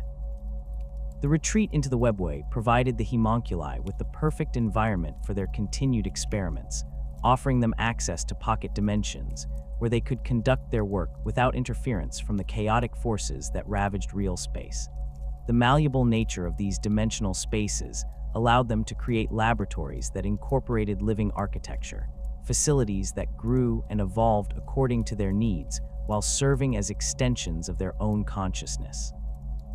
These organic structures became integral parts of their research, serving simultaneously as tools, test subjects, and repositories for the knowledge they accumulated over millennia of experimentation. The homunculi's approach to scientific inquiry differs fundamentally from that practiced by other advanced civilizations in the galaxy. Where the Adeptus Mechanicus seeks to understand the universe through the rigid application of established principles, and the Tau pursue knowledge through systematic observation and experimentation, the homunculi treat reality itself as a medium to be shaped and manipulated according to their desires. Their laboratories are not merely places where experiments are conducted, but living entities that participate in the research process, contributing their own insights and observations to the accumulated body of knowledge. The relationship between a homunculus and their laboratory represents one of the most intimate bonds possible within Drukhari society, a connection that transcends the normal boundaries between creator and creation. The laboratory serves as an extension of the homunculus's consciousness, responding to their thoughts and emotions while providing feedback that influences their decision-making processes. This symbiotic relationship allows for forms of experimentation that would be impossible using conventional methods, as the laboratory itself can suggest new approaches and provide insights that might not occur to its master. The process of creating a new laboratory begins with the selection of an appropriate dimensional space within the webway, typically a pocket dimension that has been abandoned or conquered from its previous inhabitants. The homunculus then begins the delicate process of introducing organic components into the space, starting with simple cellular structures that can be programmed to grow and develop according to predetermined patterns. These initial introductions serve as the foundation for more complex structures that will eventually form the laboratory's walls, floors, and specialized equipment. The growth phase of laboratory development can take decades or even centuries to complete, as the organic components must be carefully guided through their development to ensure that they integrate properly with the dimensional space and each other. The homunculus must constantly monitor and adjust the growth process, introducing new genetic material and modifying existing structures as needed to achieve the desired results. The final product is a living entity that exists in perfect harmony with its environment while serving the specific needs of its creator. The equipment used within homunculus laboratories represents the pinnacle of biological engineering, incorporating technologies that blur the line between living tissue and mechanical devices. Surgical instruments grow from the laboratory walls when needed, their molecular structure optimized for specific procedures before being reabsorbed into the organic matrix when their task is complete. Monitoring devices consist of sensory organs that have been modified to detect and analyze phenomena that would be invisible to conventional instruments, providing data that is transmitted directly to the homunculus's consciousness through neural interfaces. The specimens maintained within these laboratories represent a comprehensive collection of biological diversity from across the galaxy, with examples of virtually every known form of life carefully preserved and cataloged for future study. The homunculi have developed techniques for maintaining living specimens in states of suspended animation that can preserve them indefinitely while allowing for detailed examination of their biological processes. These collections serve both as research materials and as sources of genetic material for use in creating new life forms. The resurrection technologies developed by the homunculi represent perhaps their most significant contribution to Drukhari society, providing the means by which wealthy and powerful individuals can cheat death and return to life after being killed in combat or through political assassination. The process of resurrection is far more complex than simple healing, requiring the reconstruction of not only the physical body, but also the memories and personality traits that define individual identity. The homunculi have developed techniques that allow them to capture and preserve these essential elements of consciousness, storing them in crystalline matrices that can survive the destruction of the original body. The resurrection process begins with the recovery of genetic material from the deceased individual, typically obtained from tissue samples that have been preserved for this specific purpose. The homunculi use this material to grow a new body that is identical to the original in every physical respect, incorporating any modifications or enhancements that were present at the time of death. The process of physical reconstruction can take several months to complete, as the new body must be carefully grown and developed to ensure that all systems function properly. The restoration of consciousness represents the most challenging aspect of the resurrection process, requiring the homunculi to transfer the stored memories and personality patterns into the new body's neural structures. This process must be conducted with extreme precision, as any errors in the transfer can result in personality changes, memory loss, or complete psychological breakdown. The most skilled homunculi can perform resurrections that are virtually indistinguishable from the original individual, though the process inevitably leaves subtle changes that can be detected by those who knew the person well. The cost of resurrection services reflects both the complexity of the process and the value that Drukhari society places on continued existence. Only the wealthiest and most powerful individuals can afford to maintain the contracts necessary for guaranteed resurrection, and even then the process is not without risks. The homunculi who perform these services maintain strict confidentiality regarding their clients, as the knowledge of who has access to resurrection technologies can be used as a weapon in the complex political games that dominate Drukhari society. The Prophets of Flesh stand as the most powerful and influential of the homunculus covens, an organization that has achieved dominance through their mastery of resurrection technologies and their unparalleled skill in biological manipulation. The Coven's laboratories occupy vast territories within Commorragh's lower levels, sprawling complexes that extend through multiple dimensions and incorporate some of the most advanced biological engineering facilities in existence. The architecture of these laboratories reflects the Coven's philosophy of organic integration, with structures that appear to have been grown rather than built and surfaces that pulse with the rhythms of artificial life. The leadership of the Prophets of Flesh is dominated by ancient homunculi who have survived for millennia through a combination of surgical self-modification and careful political maneuvering. These individuals have transformed themselves so extensively that they bear little resemblance to their original forms, incorporating organs and limbs from dozens of different species, while maintaining the intellectual capacity necessary for their complex work. The most senior members of the Coven have become living repositories of biological knowledge, their modified brains capable of storing and processing information at rates that exceed the capabilities of even the most advanced cogitators. The Prophets of Flesh maintain extensive networks of contacts throughout Drukhari society, providing resurrection services to clients who include some of the most powerful archons and succubi in Commorragh.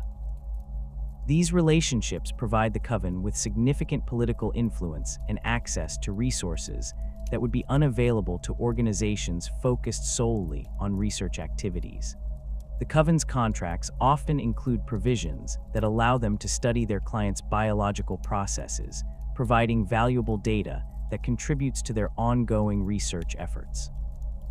The specialization of the Prophets of Flesh in resurrection technologies has led to the development of increasingly sophisticated techniques that push the boundaries of what is possible within the constraints of biological science. The Coven's researchers have developed methods for preserving consciousness in artificial substrates, allowing for forms of immortality that do not require the maintenance of organic bodies. These technologies represent the cutting edge of homunculus research and are closely guarded secrets that the Coven shares only with their most trusted allies. The Coven of 12 represents a different approach to homunculus research, focusing on the creation of artificial life forms that can serve specific functions within Drukhari society. The Coven's name derives from the 12 original members who founded the organization in the early centuries following the fall, each of whom specialized in different aspects of biological engineering.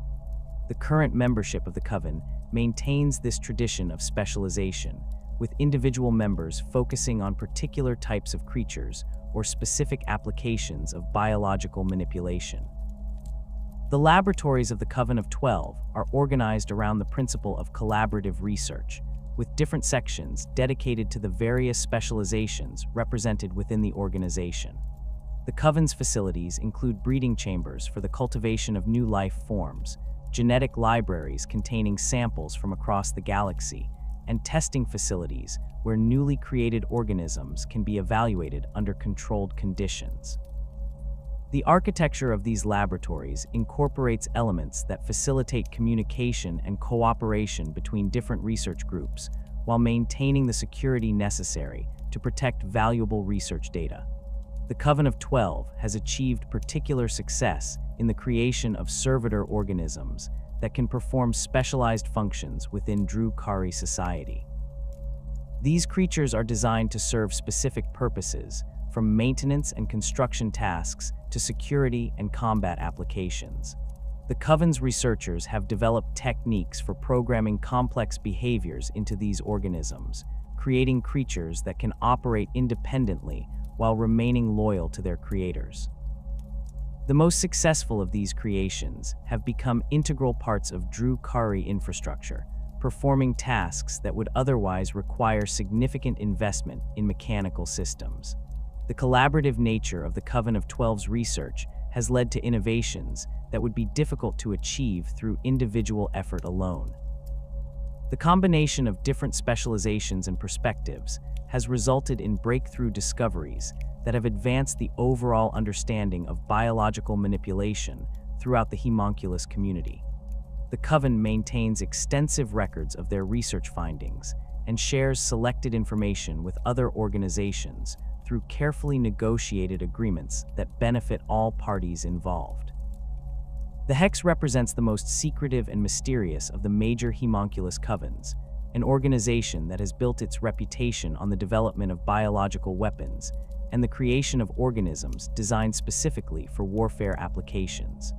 The Coven's laboratories are hidden in the deepest levels of Commorragh's dimensional structure, occupying pocket dimensions that have been heavily fortified and protected by both technological and biological security systems.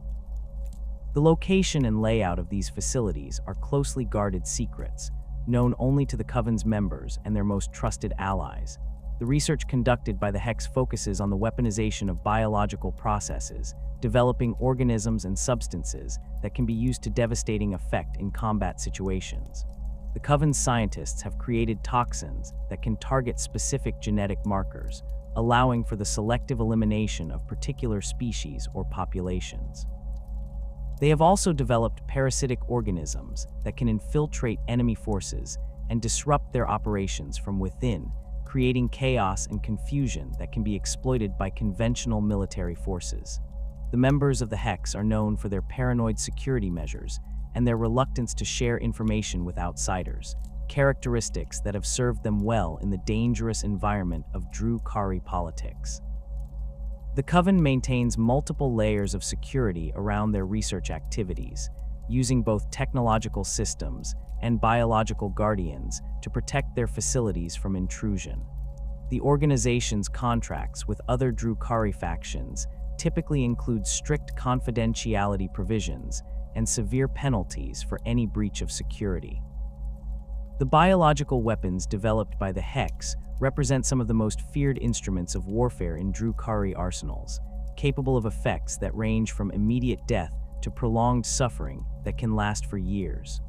The Coven's researchers have mastered the art of creating substances that can cause specific types of damage while avoiding detection by conventional medical techniques. These weapons are highly sought after by cabals and witch cults that specialize in particular types of operations, though the cost and security requirements associated with their acquisition limit their availability to only the most wealthy and powerful clients. The creation of grotesques represents one of the most visible and disturbing applications of homunculus flesh crafting techniques, transforming captured prisoners into living weapons that serve as both instruments of war and symbols of their creator's power. The process of creating a grotesque begins with the selection of suitable subjects, typically individuals who possess the physical characteristics and mental resilience necessary to survive the extensive modifications that will be performed upon them. The transformation process can take months or even years to complete, as the subject's body must be gradually modified to accommodate the various enhancements and weapons that will be integrated into their anatomy.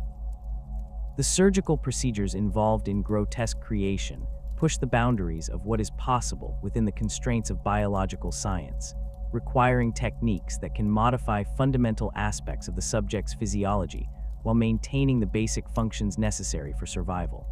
The homunculi performing these operations must possess not only exceptional surgical skill, but also a deep understanding of the psychological processes that govern consciousness and identity. The goal is to create beings that retain enough of their original personality to be capable of independent thought, while removing the capacity for resistance or disobedience. The physical modifications made to grotesques vary depending on their intended function and the preferences of their creators, but typically include the integration of weapon systems, armor plating, and sensory enhancements that transform them into living instruments of destruction. The most common modifications involve the replacement of limbs with mechanical appendages that incorporate various weapons, from simple blades and clubs to more sophisticated devices that can project energy beams or toxic substances. The integration of these systems requires careful attention to the subject's nervous system, ensuring that they can control their new appendages while maintaining the reflexes necessary for effective combat. The psychological conditioning applied to grotesques represents an equally important aspect of their creation, as the trauma of the physical modifications must be channeled in ways that enhance their effectiveness as weapons while preventing complete mental breakdown.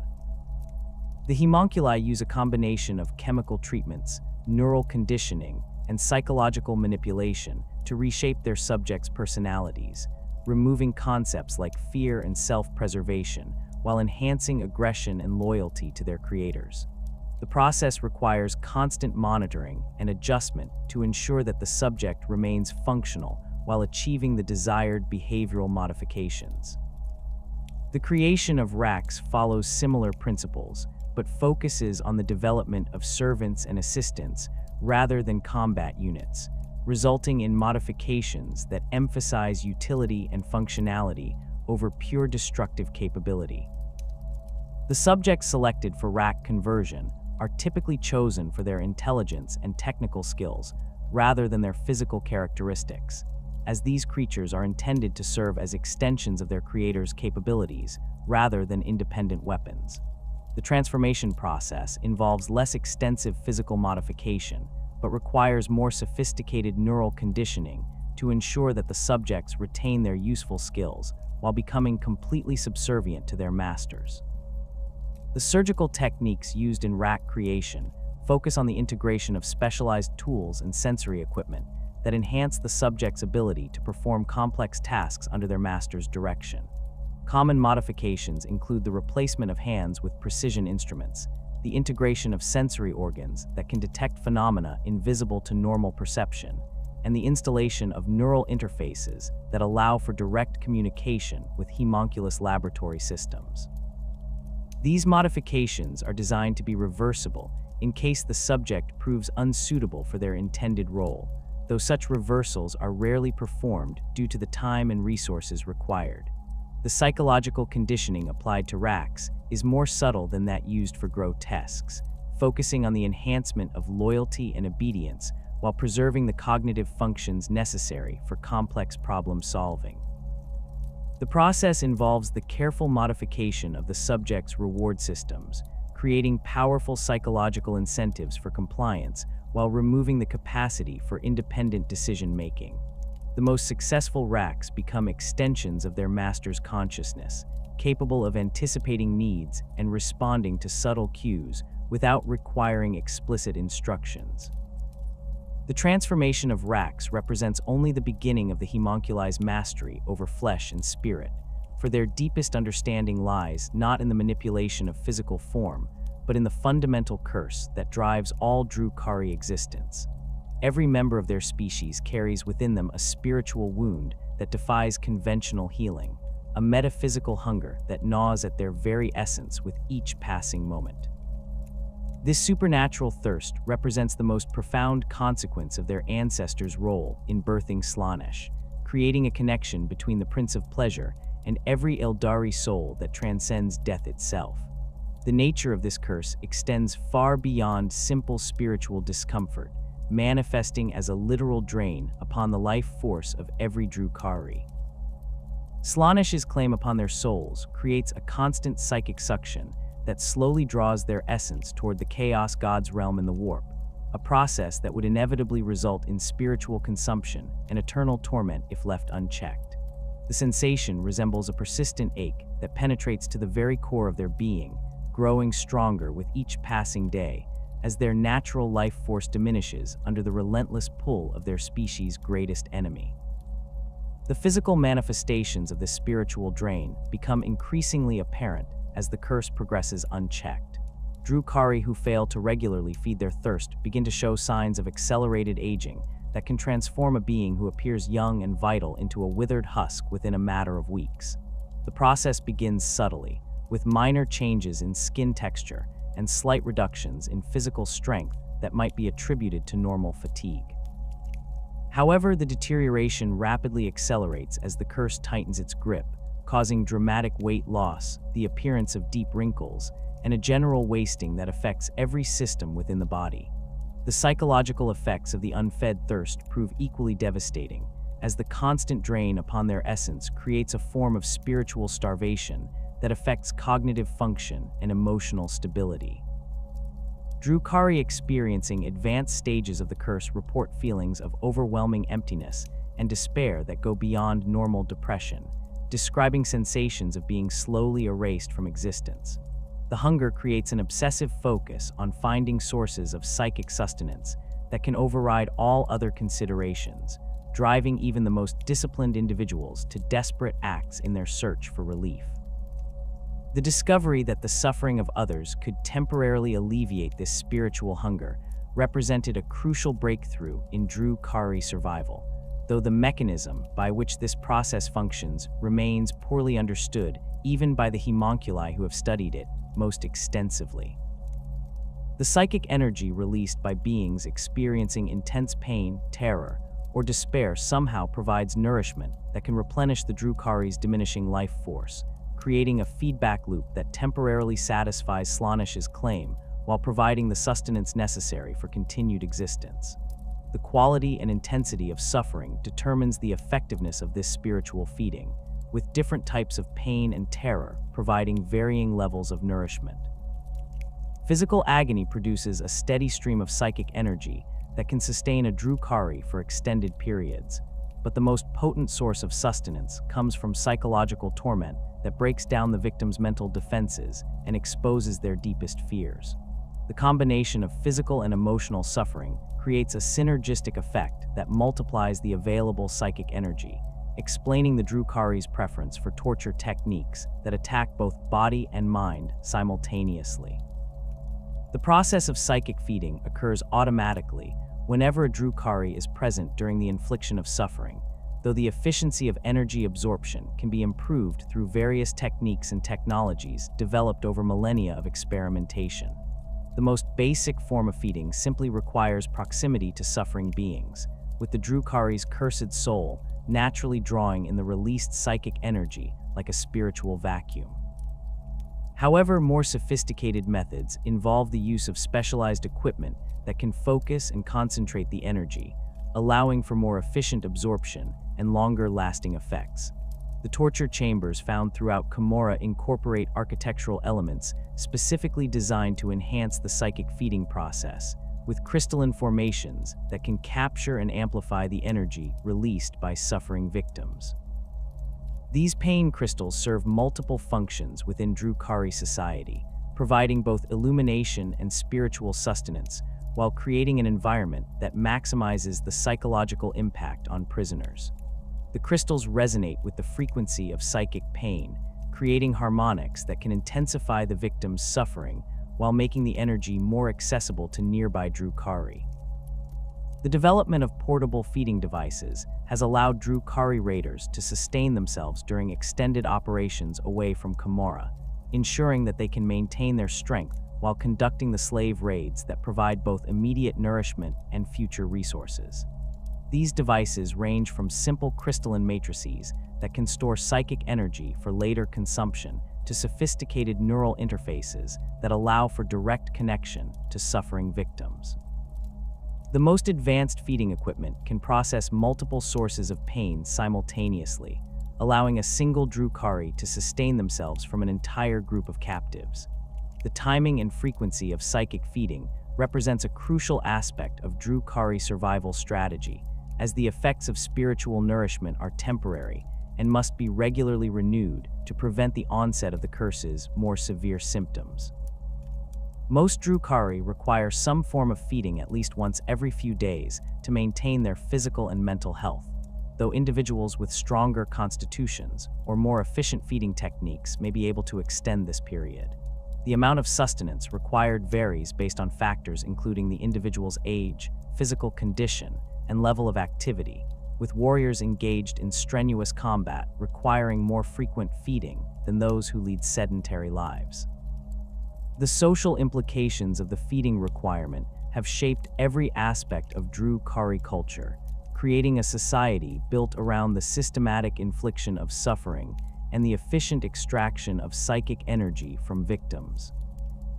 The need for constant access to sources of pain has driven the development of sophisticated slave trading networks that ensure a steady supply of victims, while the competition for the most potent sources of suffering has created complex hierarchies based on access to premium feeding opportunities. The various methods of soul feeding employed by different segments of Drukhari society reflect both practical considerations and philosophical differences about the most effective approaches to spiritual sustenance. The cabals typically favor direct methods that involve the systematic torture of captured slaves, using techniques that have been refined over millennia to maximize both the duration and intensity of suffering. Their torture chambers are equipped with devices that can maintain victims in states of consciousness while inflicting precise amounts of pain, allowing for extended feeding sessions that can sustain multiple Drukhari for days or weeks. The approach favored by cabal torturers emphasizes efficiency and reliability, using proven techniques that can guarantee specific levels of psychic energy output from different types of victims. The most skilled practitioners can calibrate their methods to extract maximum nourishment while prolonging the victim's useful lifespan, creating sustainable sources of spiritual sustenance that can be maintained for months or even years. These techniques require extensive knowledge of anatomy, psychology, and the subtle interactions between physical and spiritual pain that determine the quality of psychic energy released. The witch cults have developed their own distinct approaches to psychic feeding that incorporate the spectacle and artistry that define their culture. The suffering generated during arena combats provides nourishment not only for the participants, but also for the thousands of spectators who attend these events, creating communal feeding experiences that strengthen social bonds while satisfying individual needs.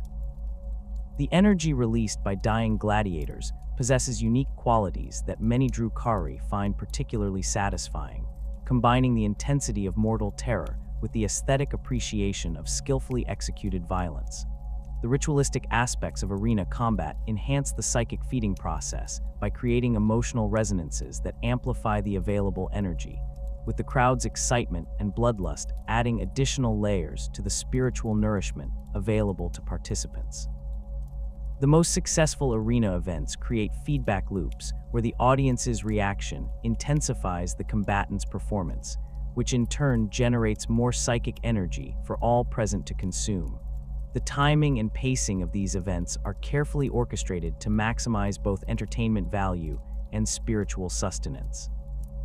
The homunculi approach psychic feeding with the same scientific rigor they apply to all aspects of their craft, developing techniques that push the boundaries of what is possible within the constraints of biological and spiritual science. Their laboratories serve as controlled environments where the variables affecting psychic energy production can be isolated and studied, leading to innovations that have improved feeding efficiency throughout Drukhari society. The most advanced homunculus feeding techniques can extract energy from victims who are technically dead, tapping into residual spiritual essence that would normally dissipate within hours of biological death. The experimental nature of homunculus feeding methods has led to the development of techniques that border on the supernatural, incorporating elements of psychic manipulation and dimensional science that allow for forms of sustenance unavailable through conventional torture. Some homunculi have learned to feed directly upon the life force of their victims without causing physical pain, creating a more subtle but equally effective form of spiritual vampirism. These techniques require extensive modification of the practitioner's own spiritual anatomy, often involving surgical procedures that alter the fundamental nature of their soul's connection to the warp. The process of psychic vampirism represents perhaps the most sophisticated form of soul feeding developed by the Drukhari, allowing practitioners to drain life force directly from their victims through spiritual rather than physical means. This technique requires the establishment of a psychic connection between predator and prey, typically achieved through extended physical contact or the use of specialized equipment designed to facilitate spiritual linkage. Once the connection is established, the Drukhari can draw upon their victim's life force as if it were their own, sustaining themselves while slowly killing their prey through spiritual exhaustion. The advantages of psychic vampirism over conventional torture methods include its subtlety and efficiency, as victims may not realize they are being drained until the process is well advanced. The technique also allows for feeding without the noise and mess associated with physical torture, making it ideal for situations where discretion is required. However, the process requires significant skill and concentration to perform safely, as improper technique can result in feedback that damages the practitioner's own spiritual anatomy. The long-term effects of psychic vampirism on both predator and prey remain poorly understood, even by the homunculi who have studied the phenomenon most extensively. Victims of prolonged vampiric feeding often display symptoms that go beyond simple physical weakness, including memory loss, personality changes, and spiritual damage that can persist long after the feeding has ceased. Some subjects never fully recover from the experience, remaining in a state of spiritual diminishment that makes them unsuitable for future feeding attempts. The practitioners of psychic vampirism face their own risks, as the intimate connection required for effective feeding can result in contamination by their victims' thoughts and emotions. Extended use of vampiric techniques has been known to cause personality changes in the predator, with some individuals gradually adopting characteristics and memories from their prey. The most extreme cases involve complete identity confusion, where the practitioner becomes unable to distinguish between their own thoughts and those absorbed from their victims. The consequences of failing to maintain adequate psychic feeding create a downward spiral that inevitably leads to spiritual consumption by Slaanesh, though the timeline and specific symptoms vary based on individual factors and circumstances. The initial stages of starvation manifest as increased fatigue and difficulty concentrating, symptoms that might be mistaken for normal exhaustion or illness. However, the condition rapidly progresses to more severe manifestations that clearly indicate the spiritual nature of the underlying problem.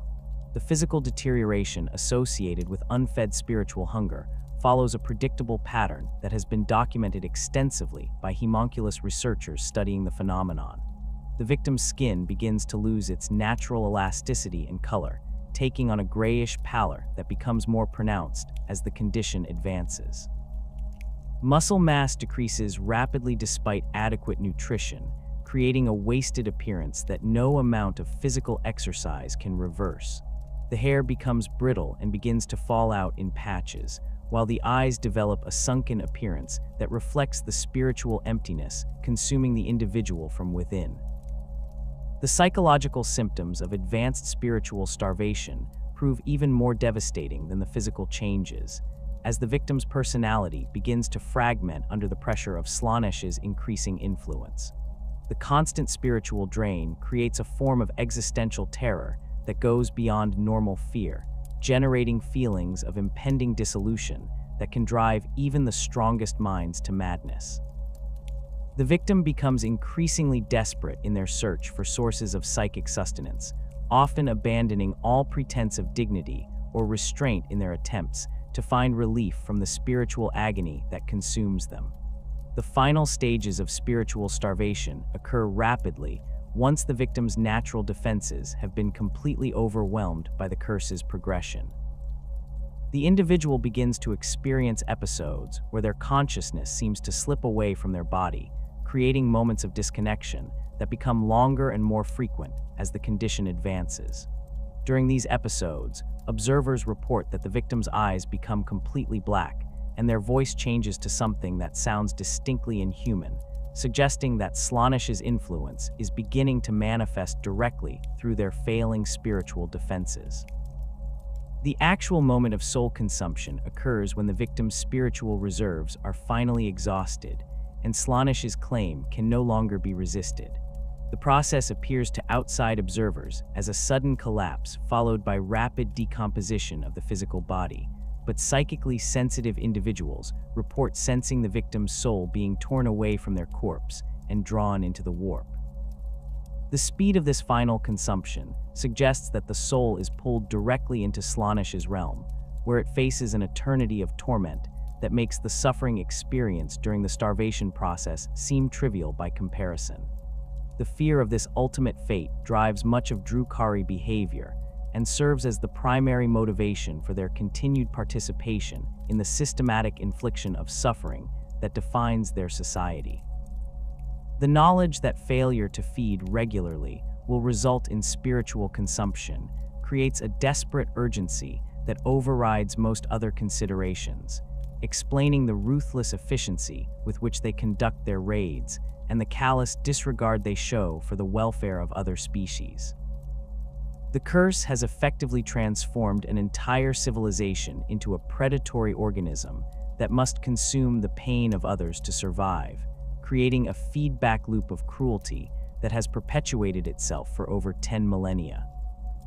The development of techniques for recognizing and treating the early stages of spiritual starvation has become a crucial skill within Drukhari society, as the ability to identify and address feeding deficiencies can mean the difference between continued existence and eternal damnation.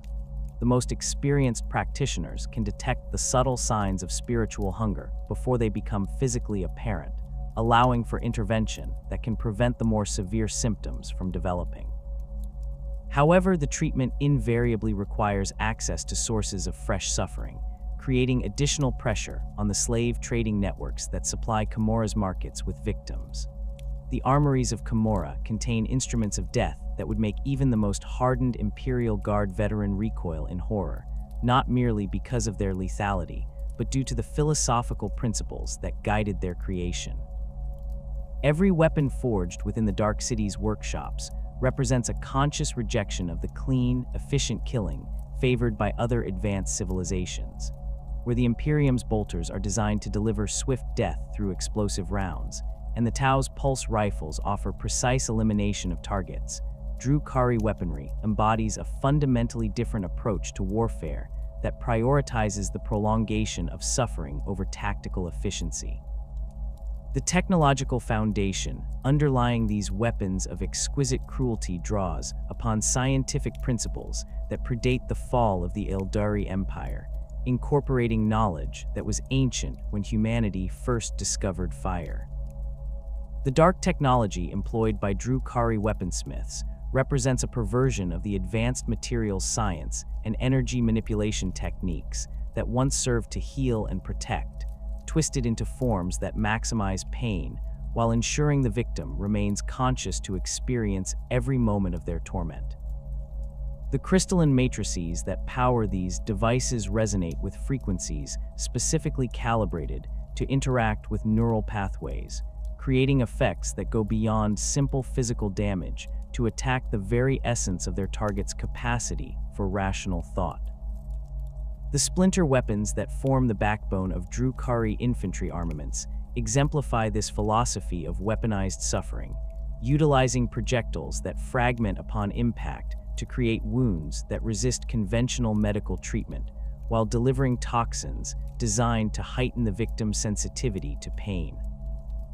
The ammunition consists of crystalline shards grown in specialized laboratories where they are exposed to concentrated psychic agony, a process that imbues the projectiles with properties that allow them to bypass most forms of armor, while creating wounds that channel the victim's suffering directly to nearby Drukhari.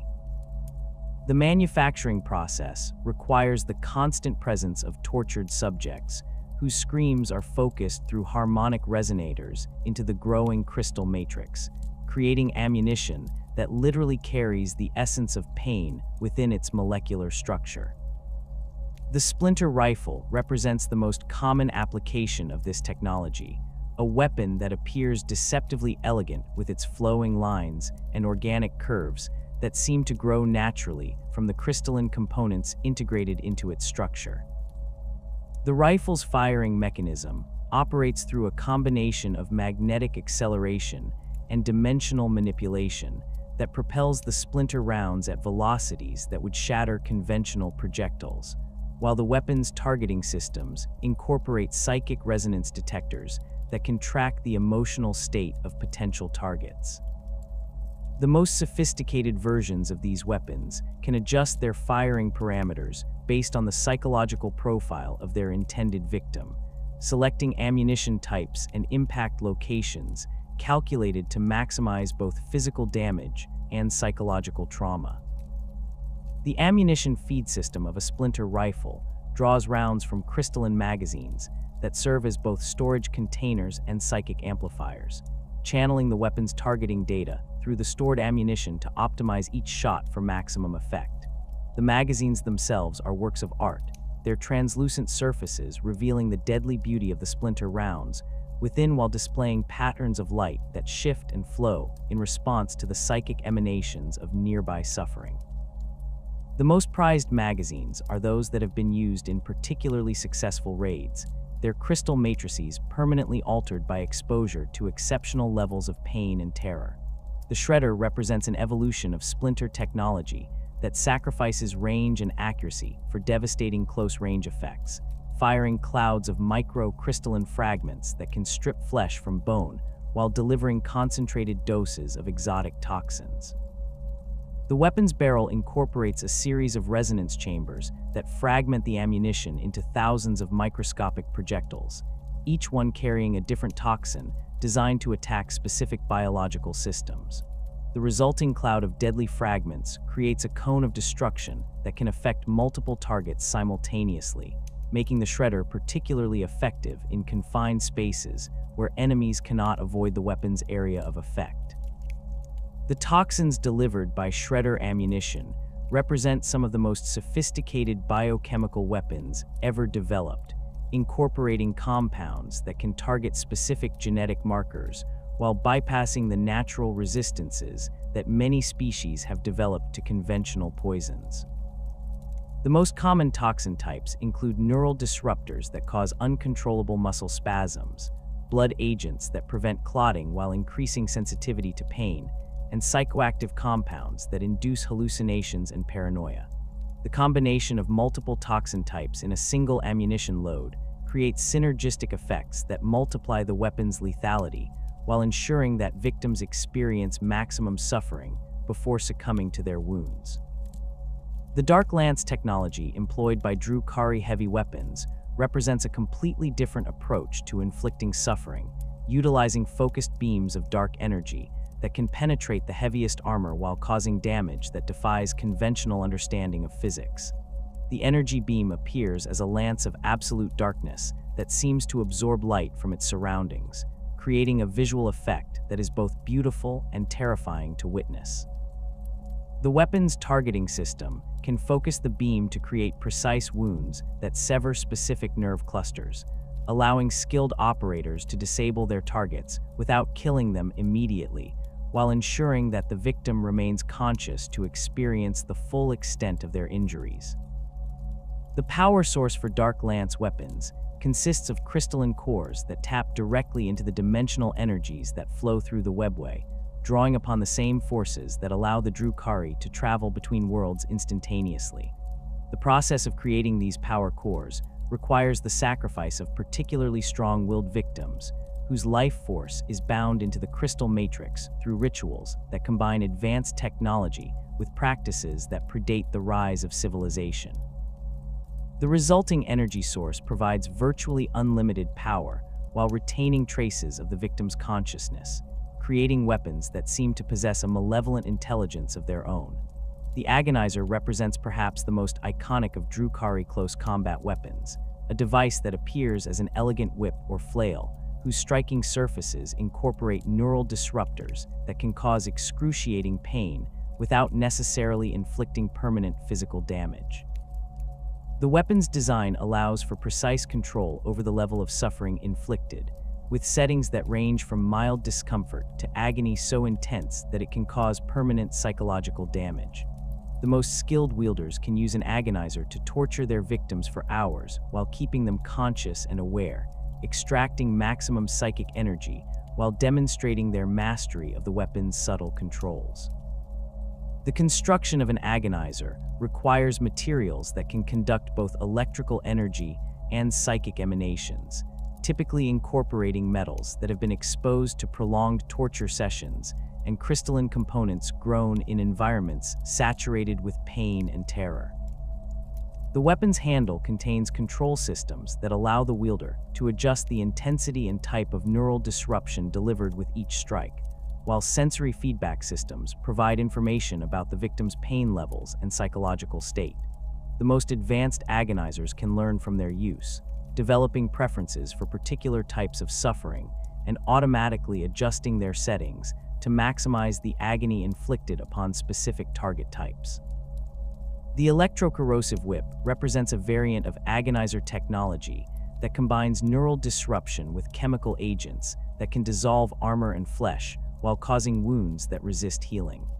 The weapon's striking surface is covered with microscopic projectors that spray corrosive compounds at the moment of impact, creating wounds that continue to expand and deepen long after the initial strike. The combination of electrical shock, chemical burning, and neural disruption creates a symphony of suffering that can incapacitate even the most resilient opponents while providing the wielder with sustained psychic nourishment.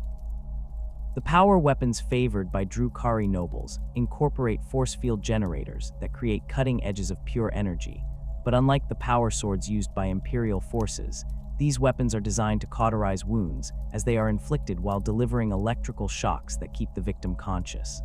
The energy field can be modulated to create different types of cuts, from precise surgical incisions that sever specific nerve clusters to ragged tears that maximize bleeding and pain.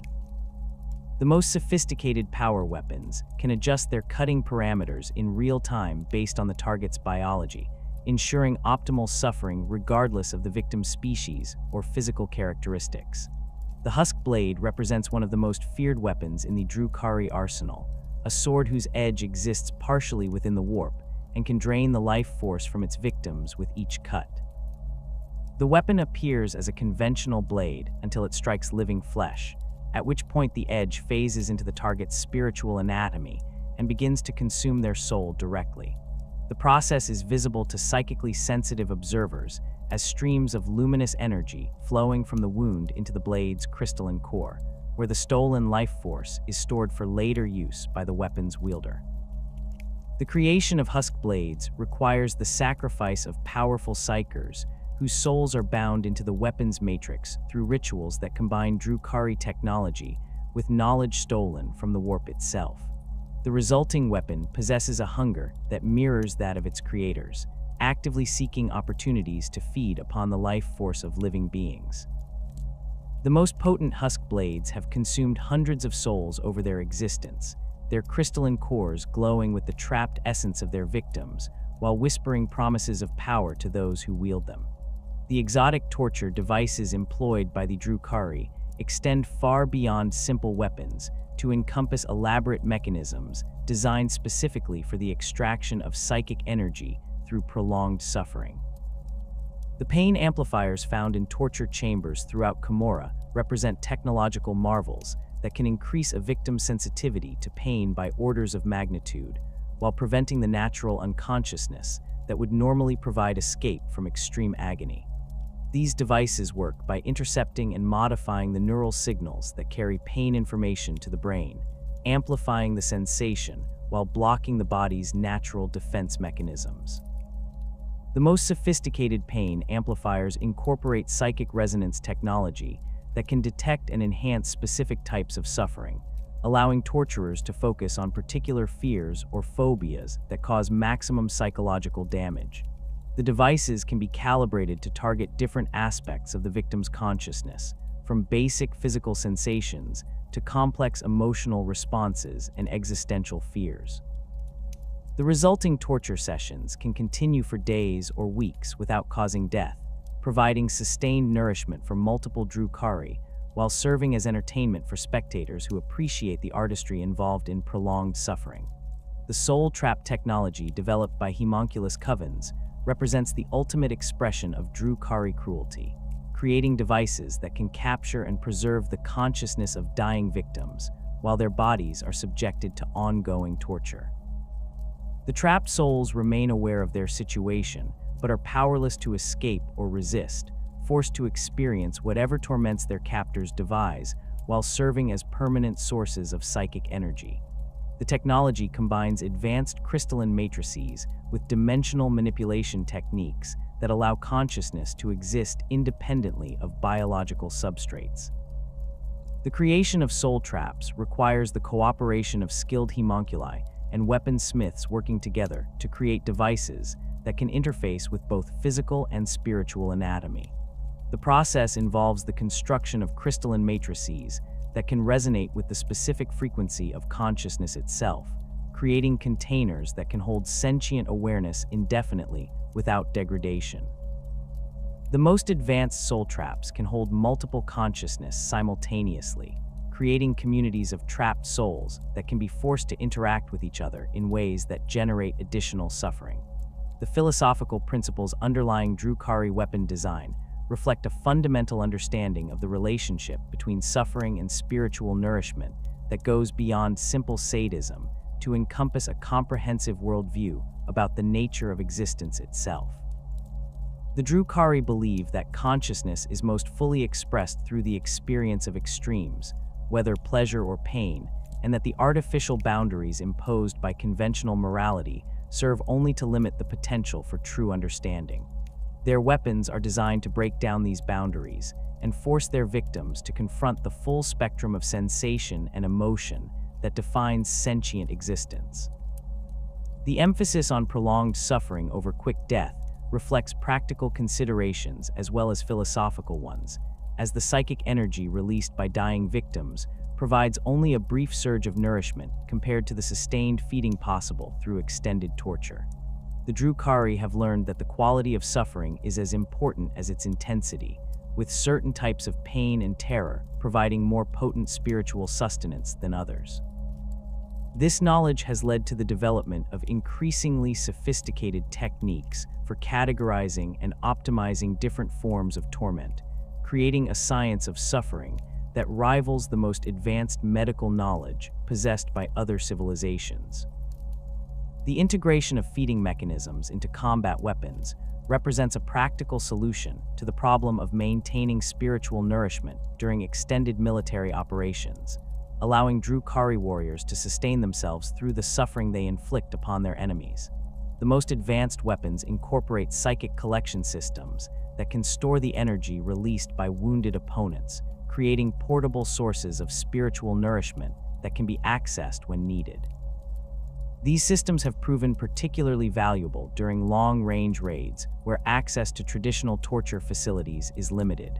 The aesthetic considerations that influenced Drukhari weapon design reflect their cultural emphasis on the elevation of cruelty to an art form, with each instrument of torture serving as both functional tool and artistic statement. The flowing lines and organic curves that characterize their weapons are not merely decorative, but serve to enhance the psychological impact on both victims and observers, creating visual representations of the pain and suffering that the weapons are designed to inflict.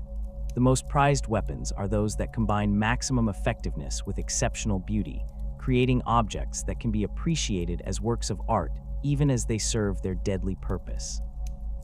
The competitive nature of Drukhari society has driven continuous innovation in weapon technology, with different factions and organizations constantly seeking to develop new methods of inflicting suffering that will provide advantages over their rivals. The weaponsmiths of Commorragh guard their secrets jealously, using techniques passed down through generations of craftsmen while incorporating new discoveries made through ongoing experimentation. The most successful innovations are those that can be adapted for use by different types of warriors, from the basic infantry of the Cabals to the specialized gladiators of the witch cults. The maintenance and care of Drukhari weapons requires specialized knowledge and techniques that reflect their unique construction and operating principles. The crystalline components that power many weapons must be regularly recharged through exposure to suffering, while the organic elements incorporated into their structure require feeding with specific types of biological material. The most complex weapons require the services of skilled technicians who understand both the technological and spiritual aspects of their operation, creating a specialized class of weapon keepers who command high prices for their services. The trading networks that supply exotic materials for weapon construction extend throughout the galaxy, with Drukhari merchants maintaining contacts with suppliers who can provide rare minerals, exotic biologicals, and captured psychers needed for the most advanced weapons. The most valuable materials are those that have been exposed to particular types of suffering or have natural properties that enhance the weapon's effectiveness. The competition for these materials has led to the development of specialized raiding operations focused on acquiring specific resources rather than general slave-taking. The acquisition of exotic materials for weapon construction represents only a fraction of the resources that flow into Commorragh through the systematic predation that defines Drukhari existence. The slave markets, torture chambers, and feeding halls of the Dark City require a constant influx of fresh victims to maintain the complex ecosystem of suffering that sustains their civilization. This demand has driven the development of the most sophisticated raiding operations in the galaxy military campaigns that combine the speed of lightning warfare with the precision of surgical strikes to extract maximum value from each target while minimizing the risks to the attackers. The real space raids launched from Commorragh represent the primary interface between the Drukhari and the broader galaxy, operations that serve multiple functions within their society while providing the resources necessary for their continued existence. These expeditions function simultaneously as military campaigns, economic ventures, and spiritual feeding opportunities, with success measured not merely in terms of slaves captured or territories conquered, but in the quality and quantity of suffering generated during the operation. The most successful raids achieve a perfect balance between efficiency and spectacle, overwhelming their targets with such devastating force that resistance becomes impossible, while ensuring that the psychological impact extends far beyond the immediate victims. The planning phase of a major real space raid begins months or even years before the first ships depart from Commorragh, with intelligence networks throughout the galaxy providing detailed information about potential targets and their defensive capabilities. The Drukhari maintain extensive databases of information about imperial worlds, orc settlements, Tau colonies, and other civilizations, cataloging everything from population densities and military strength to cultural practices and psychological vulnerabilities that can be exploited during an attack. This intelligence-gathering operation employs a combination of infiltration agents, captured prisoners, and purchased information from mercenaries and traders who serve the Dark City's interests. The selection of raid targets follows carefully calculated criteria that balance potential rewards against operational risks, with preference given to locations that offer high concentrations of suitable victims while possessing defensive capabilities that can be overwhelmed through superior speed and firepower. Imperial hive cities represent particularly attractive targets due to their massive populations and the variety of suffering that can be extracted from different social classes, while frontier settlements offer easier conquest but lower yields of psychic energy. The most prized targets are those that combine large populations with specific characteristics that make them particularly suitable for Drukhari purposes, such as worlds with strong artistic traditions or populations known for their emotional intensity. The intelligence requirements for successful raid planning extend beyond simple military reconnaissance to encompass detailed psychological profiles of target populations and their likely responses to different types of attack. The Drukhari have learned that the effectiveness of their raids depends heavily on their ability to generate maximum terror and confusion among their victims, breaking down organized resistance before it can form, while creating the psychological conditions necessary for optimal psychic feeding. This knowledge has led to the development of specialized terror tactics that are calibrated to exploit the specific fears and cultural taboos of different species and civilizations.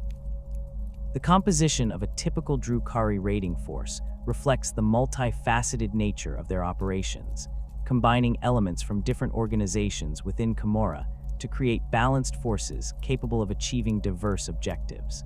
The backbone of most raids consists of Kabbalite warriors drawn from one or more of the major Kabbals, providing the disciplined infantry necessary for securing objectives and maintaining control over captured territories. These warriors bring with them the advanced weapons and equipment that have made Drukhari military forces feared throughout the galaxy, along with the tactical expertise developed through millennia of successful operations. The Kabbalite warriors selected for raiding operations represent the elite of their organizations, individuals who have proven themselves through successful participation in previous raids and demonstrated the combination of martial skill, tactical awareness, and psychological resilience necessary for extended operations in real space. These warriors undergo specialized training that prepares them for the unique challenges of operating outside the protected environment of Commorragh, including exposure to the psychic emanations of other species and the need to maintain spiritual nourishment through improvised feeding opportunities. The standard equipment loadout for Kabalite warriors on raiding operations emphasizes mobility and firepower over heavy protection, reflecting the Drukhari preference for speed and surprise over prolonged engagements. The typical warrior carries a splinter rifle with multiple ammunition types, allowing for adaptation to different target types and tactical situations encountered during the raid. Secondary weapons include splinter pistols for close combat situations and various exotic devices designed for specific purposes such as prisoner restraint or crowd control. The organization of Kabalite forces during raids follows a flexible structure that can adapt to changing circumstances while maintaining the command and control necessary for coordinated operations.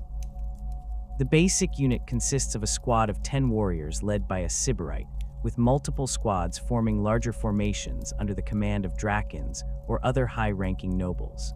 The command structure emphasizes initiative and adaptability, allowing individual units to respond to local conditions while maintaining overall coordination with the broader raiding force. The integration of witch cult warriors into raiding forces provides specialized capabilities that complement the firepower and discipline of the Kabalite warriors, adding close combat expertise and psychological warfare capabilities that can prove decisive in urban combat situations. The witches bring with them not only their formidable fighting skills, but also their understanding of crowd psychology and their ability to generate terror through spectacular displays of violence. Their presence in a raiding force serves both practical and psychological purposes, providing effective close combat capabilities, while demonstrating the Drukhari's commitment to extracting maximum entertainment value from their operations. The selection of witch cult participants for raiding operations typically focuses on individuals who have demonstrated particular skill in combat against specific enemy types or in particular environmental conditions. Warriors who have specialized in fighting heavily armored opponents bring expertise that can prove valuable when confronting Imperial Guard forces or Space Marine defenders, while those trained in urban combat provide skills essential for operations in hive cities or other densely populated areas. The diversity of combat specializations represented within the witch cults ensures that raiding forces can include experts suited to virtually any tactical situation they might encounter. The equipment preferences of witch warriors during raids reflect their emphasis on mobility and close combat effectiveness, with loadouts that prioritize speed and agility over heavy firepower. The typical witch carries a combination of close combat weapons selected for their effectiveness against anticipated enemy types, along with minimal ranged weapons for situations where close combat is not practical. The specialized nature of witch equipment requires careful coordination with other elements of the raiding force to ensure that their capabilities are employed effectively within the overall tactical plan. The psychological impact of witch warriors on enemy forces often exceeds their direct military contribution, as their reputation for extreme violence and their distinctive appearance can cause panic among defenders who might otherwise maintain discipline under fire. The Drukhari have learned to exploit this psychological advantage by deploying witches in situations where their presence will have maximum impact on enemy morale, using them as shock troops to break enemy formations or as terror weapons to prevent the organization of effective resistance. The vehicles that transport Drukhari raiding forces represent some of the most advanced military technology in the galaxy, combining speed, firepower, and stealth capabilities in platforms that can operate effectively in the diverse environments encountered during real space operations. The Raider serves as the primary transport for Drukhari infantry, providing rapid deployment capabilities while offering fire support through its integrated weapon systems. The vehicle's open-top design reflects the Drukhari philosophy of warfare, emphasizing speed and aggression over protection while allowing passengers to engage enemies during transit. The construction of raiders incorporates advanced materials and technologies that allow them to achieve performance levels that would be impossible using conventional engineering approaches.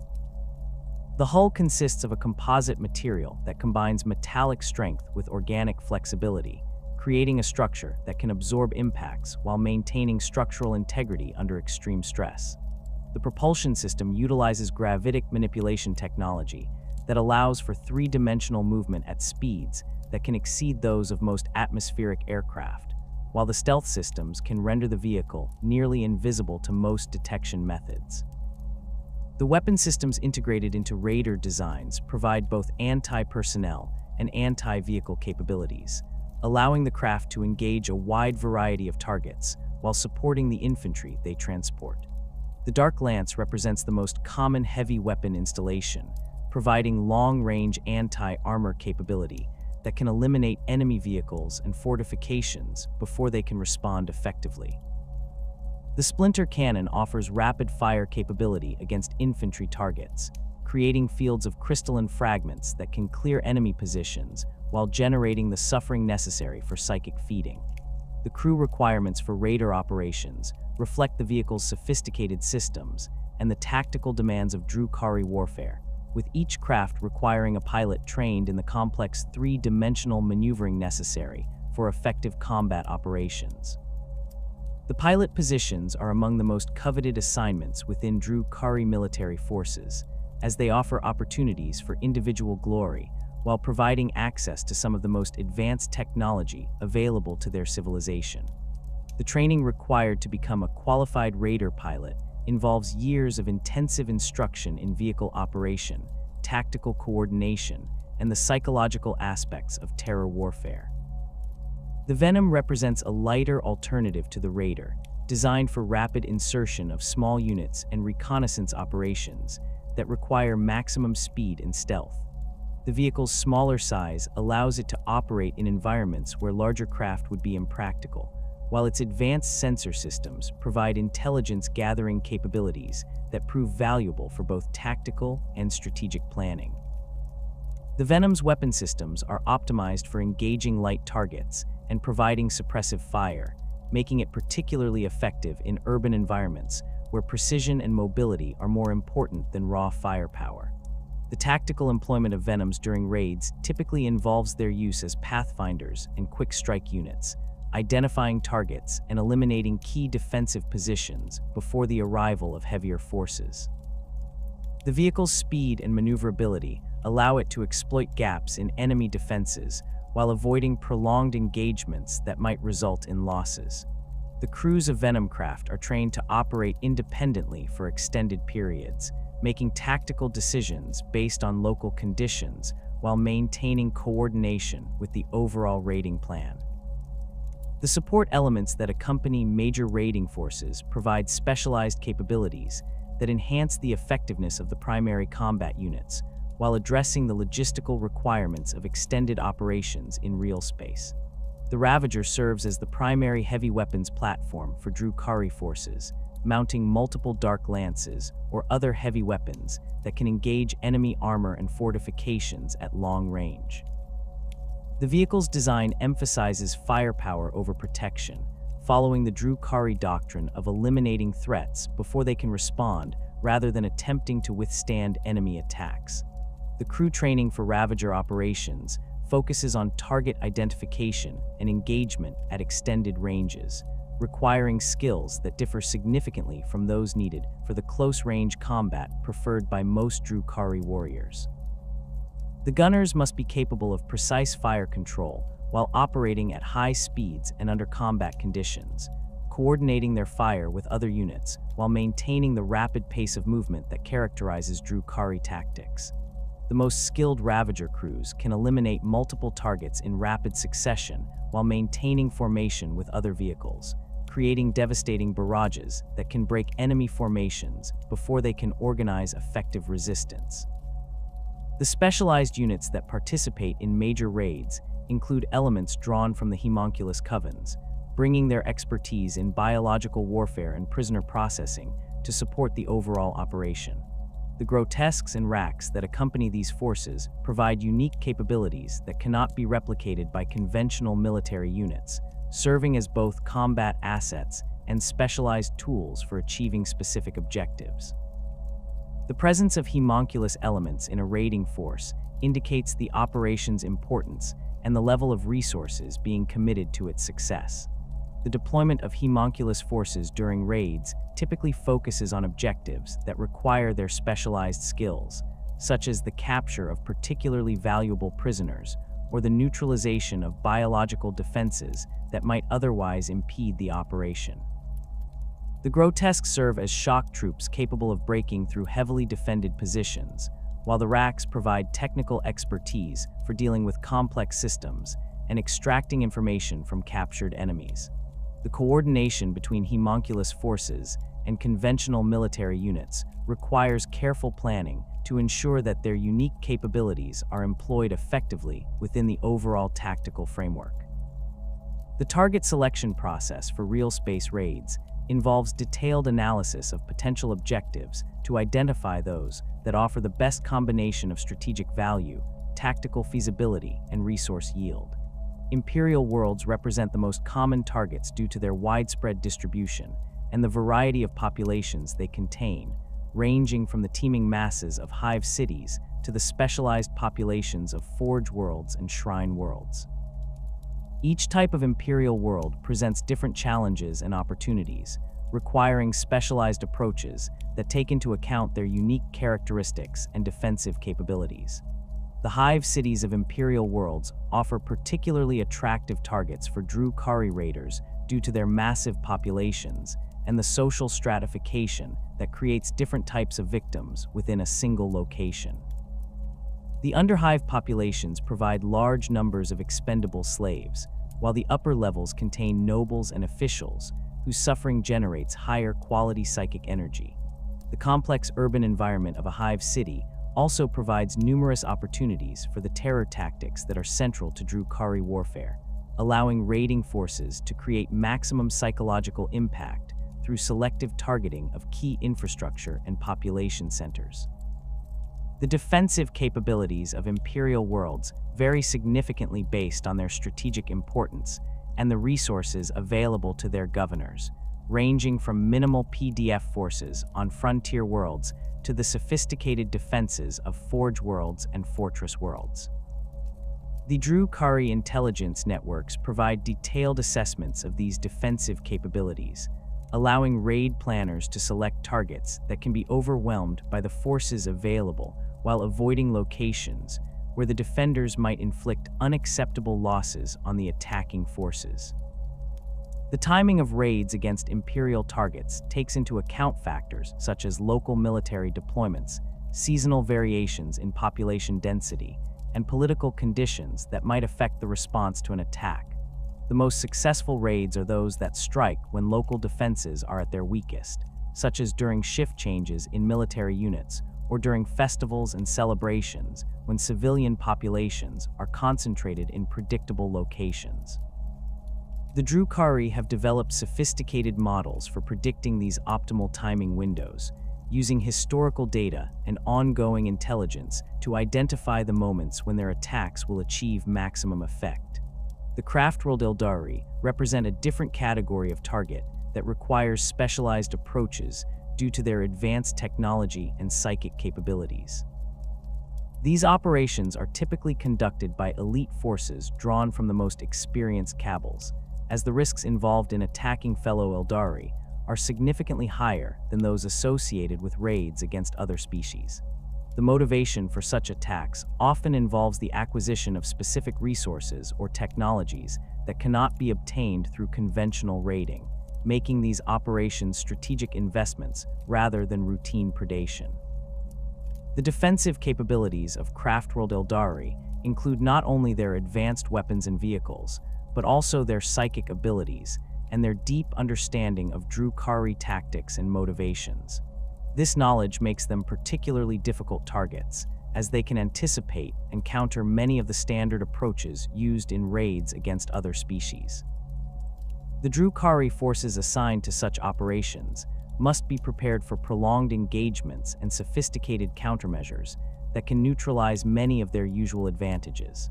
The psychological aspects of raids against craftworld Aeldari differ significantly from those involving other species, as the shared heritage between the two groups creates complex emotional dynamics that can be exploited by skilled commanders.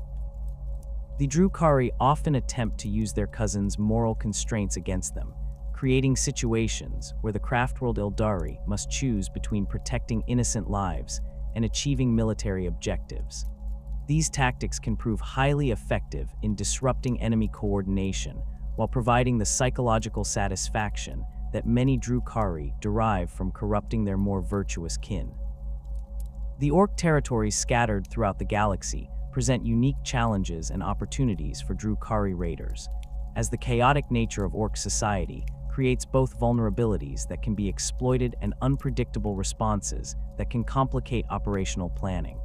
The Orcs' love of violence and their tendency toward disorganized but enthusiastic resistance make them dangerous opponents who can inflict significant casualties on unprepared attackers. However, their lack of sophisticated defensive systems and their predictable response patterns make them vulnerable to the speed and precision that characterize Drukhari warfare. The value of Orc populations as sources of slaves and psychic energy is limited by their biological characteristics and psychological makeup, as their simple minds and high pain tolerance reduce the effectiveness of conventional torture techniques. However, the Orcs' natural aggression and their capacity for generating violence make them valuable for specialized applications, particularly in arena combat, where their enthusiasm for fighting can provide entertainment for Drukhari audiences. The selection of Orc targets typically focuses on locations where large numbers can be captured with minimal effort, such as during the confusion following major battles between different Orc factions. The tactical approaches used against Orc targets emphasize speed and overwhelming force, as prolonged engagements allow the Orcs to organize their naturally chaotic society into more effective resistance.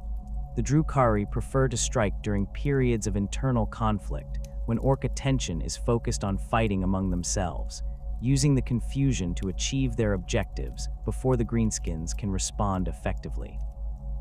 The unpredictable nature of Orc responses requires raiding forces to maintain flexibility in their planning, while being prepared for situations that deviate significantly from expected patterns. The Tau Empire presents an entirely different set of challenges for Drukhari raiders, as their technological sophistication and systematic approach to warfare create defensive networks that can detect and respond to incursions with remarkable efficiency.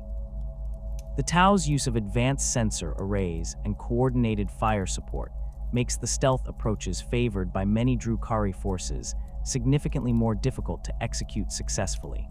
However, the relatively young nature of the Tau Empire means that they lack the millennia of experience in dealing with Drukhari tactics that characterizes older civilizations, creating opportunities for raiders who can adapt their methods to exploit this inexperience. The psychological warfare techniques that prove so effective against human populations have limited impact on Tau forces, as their philosophy of the greater good provides them with mental resilience that allows them to maintain discipline even under extreme stress.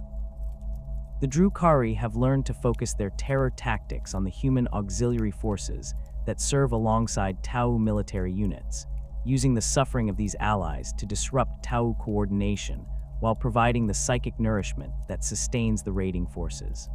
The multi-species nature of Tau society creates additional opportunities for exploitation, as different member races respond differently to various forms of psychological pressure. The advanced technology employed by Tau forces requires specialized countermeasures that push Drukhari stealth and jamming systems to their limits. The pulse weapons favored by Tau infantry can penetrate many forms of personal armor, while their battlesuit technology provides individual warriors with capabilities that rival those of light vehicles. The Drukhari response has involved the development of new tactics that emphasize rapid engagement at close range, where their superior speed and agility can overcome the Tau's technological advantages before the enemy can bring their firepower to bear effectively. The expansion of the Tau Empire has created numerous frontier worlds that offer attractive targets for Drukhari raiders, as these locations often possess significant populations while maintaining relatively light defensive forces.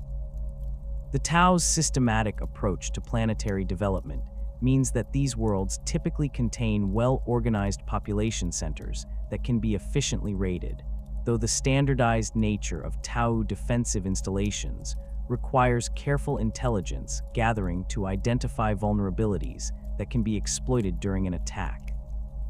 The coordination required for successful real space raids extends far beyond the tactical level to encompass complex logistical and political arrangements that must be negotiated between the various factions participating in each operation.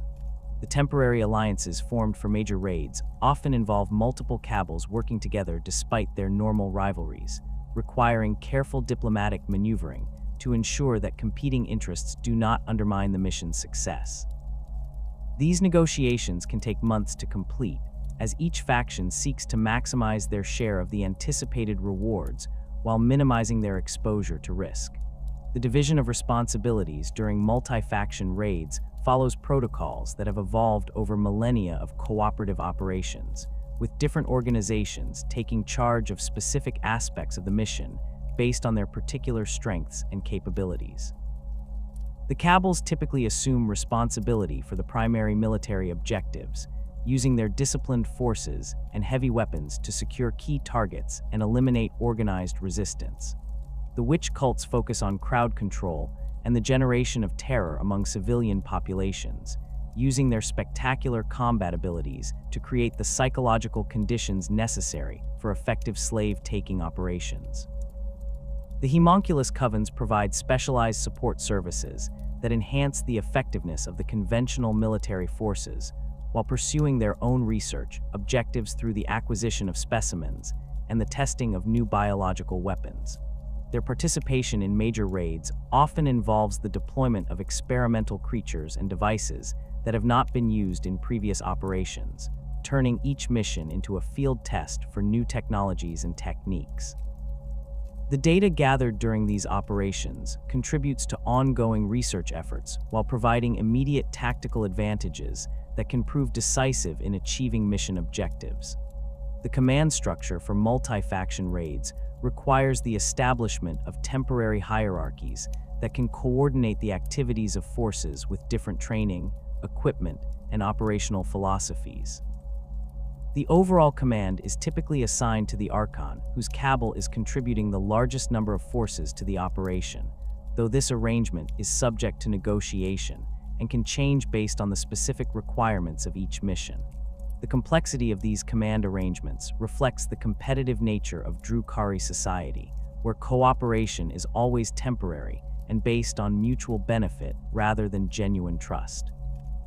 The intelligence networks that support real space raids extend throughout the galaxy, maintained by a combination of permanent agents, temporary infiltrators, and purchased information from various sources. The most valuable intelligence comes from long-term agents who have established themselves within target societies and can provide detailed information about defensive capabilities, population movements, and political conditions that might affect the success of an operation. These agents often operate for decades without contact from their Drukhari masters, using their positions to gather information while waiting for the opportunity to contribute to a major raid.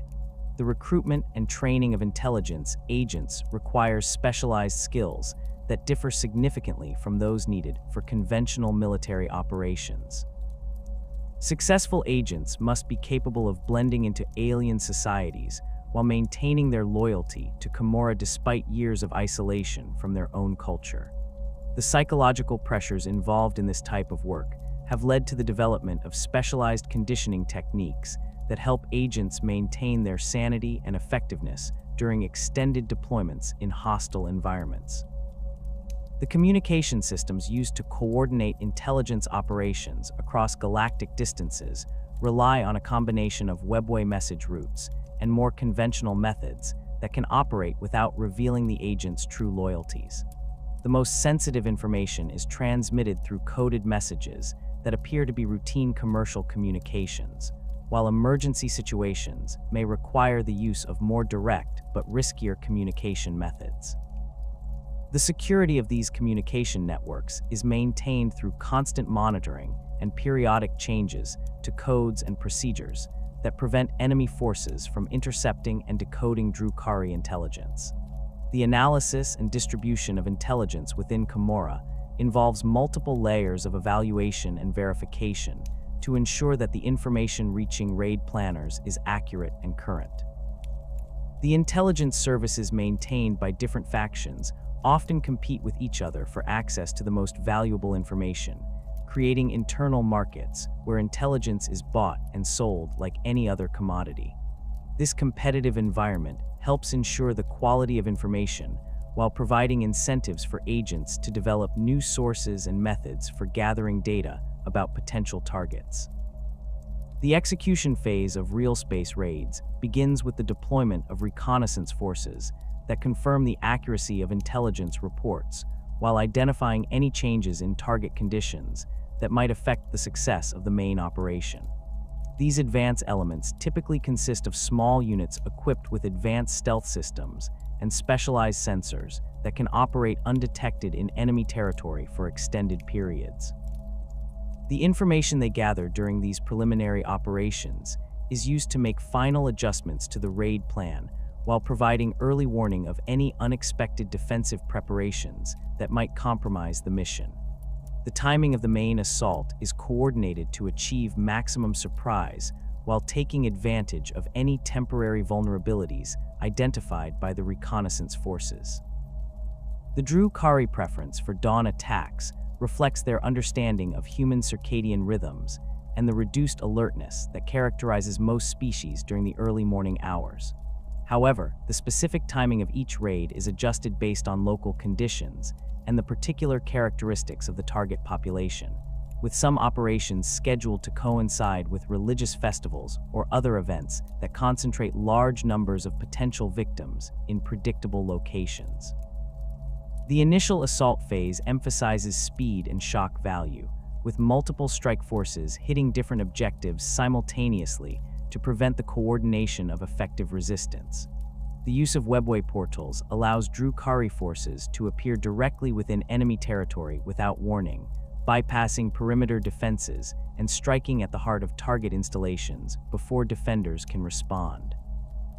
The psychological impact of these sudden appearances is carefully calculated to maximize terror and confusion among the target population while demonstrating the futility of resistance. The weapons and tactics employed during the initial assault are selected to create maximum psychological impact while achieving specific military objectives. The use of pain-inducing weapons serves both practical and psychological purposes, incapacitating enemies while generating the suffering necessary for psychic feeding. The spectacular nature of many Drukhari weapons creates visual and auditory effects that enhance the terror experienced by witnesses while providing entertainment for the attacking forces who appreciate the artistry involved in well-executed violence. The capture and processing of prisoners during raids requires specialized techniques and equipment that allow for the efficient collection and transportation of large numbers of captives. The Drukhari have developed standardized procedures for prisoner handling that maximize the number of victims that can be taken while minimizing the resources required for their capture and containment. These procedures include the use of neural dampeners that prevent resistance without causing permanent damage, portable containment systems that can hold multiple prisoners in minimal space, and psychological conditioning techniques that break down the will to escape. The selection criteria for prisoners reflect the diverse needs of Drukhari society, with different types of captives being designated for specific purposes based on their physical characteristics, psychological profiles, and potential value as sources of psychic energy. The most physically robust specimens are typically reserved for arena combat or heavy labor, while those with specialized skills or knowledge may be assigned to technical roles within Commorragh's infrastructure. The individuals who show the greatest capacity for generating psychic energy through their suffering are reserved for the torture chambers and feeding halls that sustain the city's population. The transportation of captured prisoners from raid sites back to Commorragh involves the use of specialized slave ships that can hold thousands of captives while maintaining the conditions necessary for their survival during the journey through the webway. These vessels incorporate life support systems that provide minimal sustenance while preventing escape attempts, along with monitoring equipment that tracks the physical and psychological condition of the cargo. The design of slave ships reflects the Drukhari understanding of the relationship between prisoner condition and the quality of suffering they can generate, with systems that maintain captives in states of fear and despair without allowing them to succumb to complete hopelessness. The economic aspects of real space raids extend beyond simple slave taking to encompass the acquisition of resources, technology, and information that can be traded within Commorragh's markets or used to enhance the capabilities of the participating factions.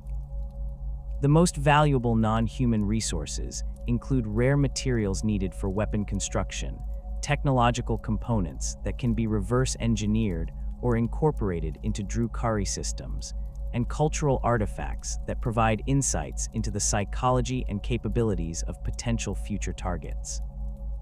The distribution of raid proceeds among participating factions follows complex formulas that take into account the contributions made by each organization while reflecting the political relationships between different groups.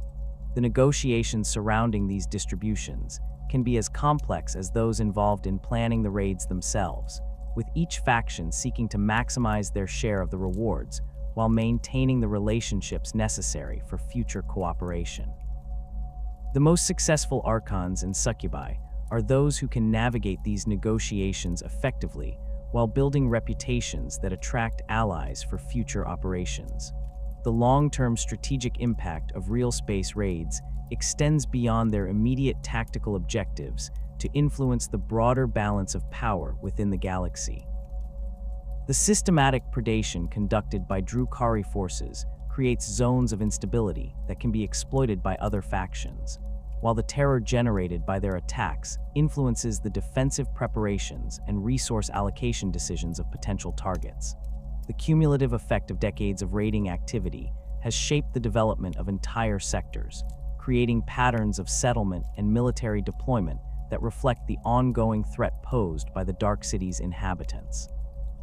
The psychological warfare aspects of Drukhari raids have proven particularly effective against human populations, whose emotional responses and cultural values make them vulnerable to the terror tactics that form a central component of Drukhari military doctrine. The systematic use of torture and mutilation serves not only to generate psychic energy for the raiders, but also to create lasting trauma among survivor populations that can persist for generations. These psychological scars influence the behavior of entire communities, creating cultures of fear that make future raids easier to execute while providing ongoing sources of terror that can be harvested during subsequent operations. The adaptation of raid tactics to counter evolving defensive measures represents an ongoing challenge that requires constant innovation and flexibility from Drukhari military planners. The galaxy's various civilizations have developed increasingly sophisticated countermeasures to Drukhari attacks, including early warning systems, rapid response forces, and specialized weapons designed to counter the speed and stealth advantages that characterize Dark City military forces.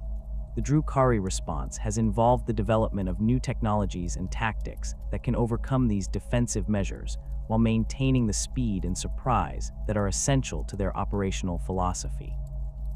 The technological arms race between the Drukhari and their victims has driven innovation on both sides, with each successful defensive measure prompting the development of new offensive capabilities that can overcome the improved defenses.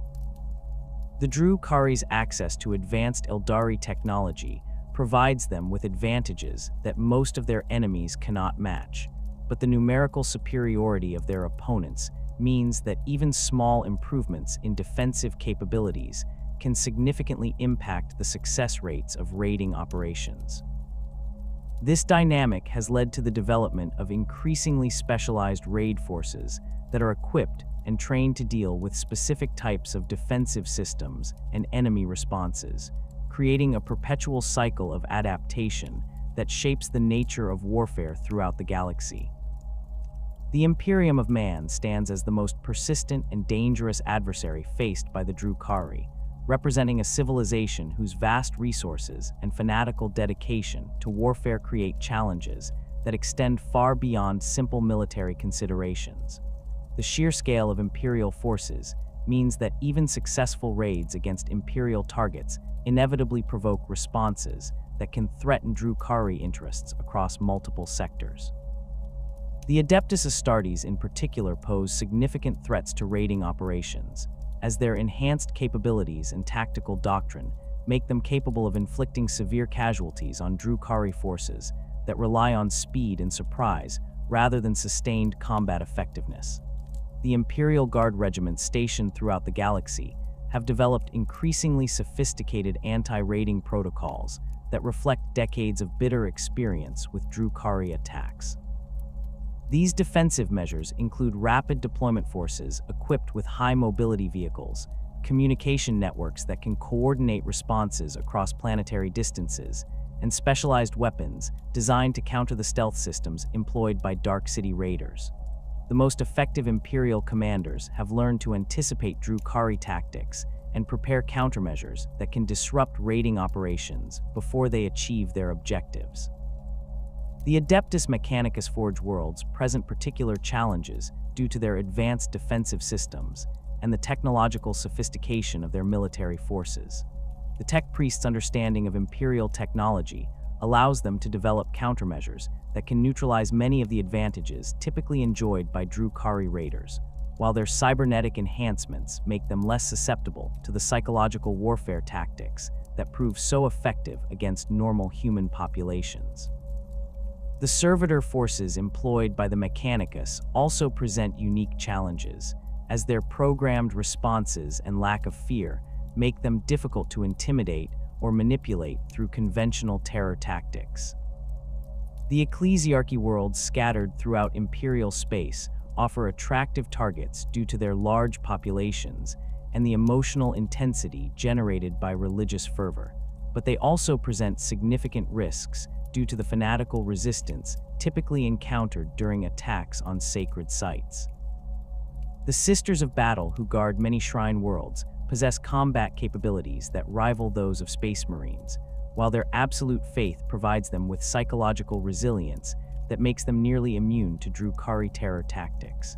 The civilian populations on these worlds often display similar levels of fanatical resistance, choosing death over capture in ways that reduce the effectiveness of slave-taking operations. The relationship between the Drukhari and their Craftworld cousins represents one of the most complex and emotionally charged aspects of their interactions with other Aeldari factions. The shared heritage between these two branches of the Aeldari species creates bonds that transcend their fundamental philosophical differences, yet these same connections generate levels of hatred and contempt that exceed the simple enmity shown toward other species. The Drukhari view their Craftworld kin as cowards who have abandoned their true nature in favor of artificial constraints and spiritual weakness, while the Craftworld Aeldari see the Drukhari as living reminders of the corruption that led to their species' downfall. The military capabilities of Craftworld forces present unique challenges for Drukhari raiders, as their advanced technology and psychic abilities create defensive advantages that cannot be overcome through conventional tactics. The Farseers who guide Craftworld military operations can often predict Drukhari attacks before they occur, allowing defenders to prepare countermeasures and position forces to maximum advantage. The Aspect Warriors, who form the backbone of Craftworld military forces, possess combat skills that rival those of the most elite Drukhari fighters, while their specialized equipment and training make them formidable opponents in any tactical situation. The psychological warfare conducted between Drukhari and Craftworld forces operates on levels that would be incomprehensible to other species, involving subtle manipulations of shared cultural memories and deliberate provocations designed to exploit the emotional vulnerabilities created by their common heritage. The Drukhari often attempt to corrupt or capture prominent Craftworld figures, using their suffering to demonstrate the futility of the path system while providing particularly potent sources of psychic nourishment.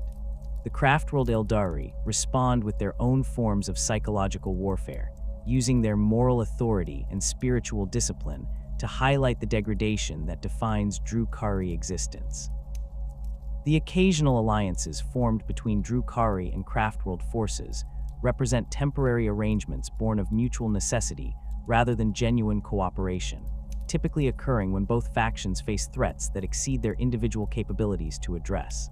These alliances are characterized by extreme mistrust and constant maneuvering for advantage, with both sides seeking to maximize their benefits while minimizing their exposure to betrayal by their supposed allies. The knowledge and capabilities that each faction brings to such partnerships can prove decisive in achieving shared objectives, but the fundamental incompatibility of their worldviews ensures that cooperation remains limited and temporary. The Harlequins occupy a unique position in the complex relationships between different Aeldari factions, serving as intermediaries who can move freely between Craftworld and Drukhari territories while pursuing their own mysterious agenda.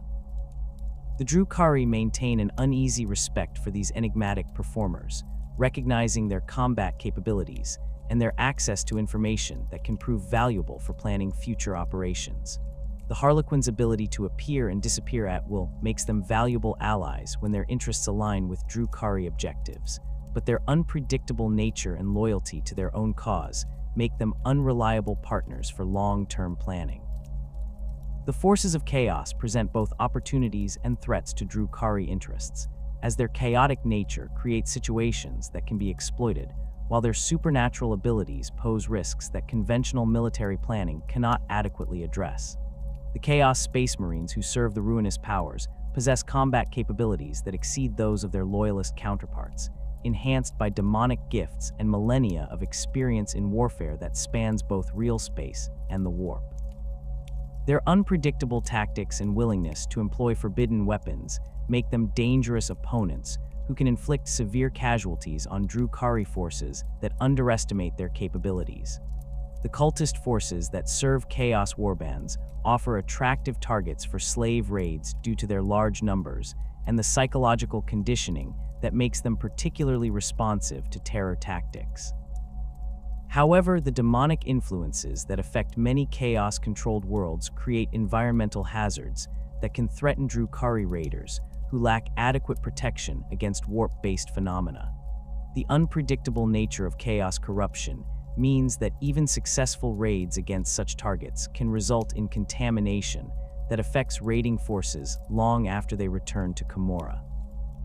The particular enmity between the Drukhari and followers of Slaanesh stems from their competing claims on Aeldari souls and the fundamental threat that the Prince of Pleasure represents to Drukhari survival. The Emperor's children and other Slaanesh-aligned forces actively seek to capture Drukhari for use in their own twisted rituals, viewing them as particularly valuable prizes due to their connection to the Chaos god they serve. These conflicts often escalate beyond simple military engagements to become spiritual battles, where the stakes extend far beyond territorial control or resource acquisition. The demon forces that serve Slaanesh pose existential threats to any Drukhari who encounter them, as their very presence can strengthen the spiritual bonds that tie the Dark City's inhabitants to their greatest enemy.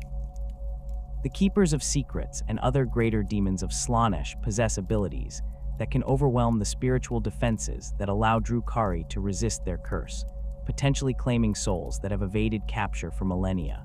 The lesser demons that serve the Prince of Pleasure present different but equally serious threats, using their seductive abilities and promises of release from suffering to corrupt Drukhari who lack the discipline necessary to resist their influence.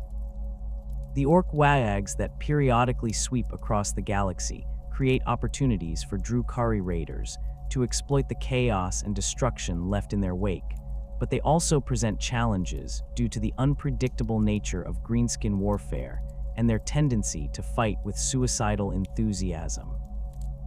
The orcs' love of violence means that they often welcome Drukhari attacks as opportunities for enjoyable combat, making them less susceptible to the terror tactics that prove so effective against other species. Their crude but effective technology can pose unexpected threats to Drukhari vehicles and equipment, while their numerical superiority can overwhelm raiding forces that become trapped in prolonged engagements. The warbosses who lead major orc forces possess cunning that belies their brutish appearance, often developing tactics that can counter Drukhari advantages through sheer audacity and willingness to accept massive casualties in pursuit of their objectives. The most successful orc leaders have learned to anticipate Drukhari hit and run tactics and prepare countermeasures that can trap raiding forces in disadvantageous positions.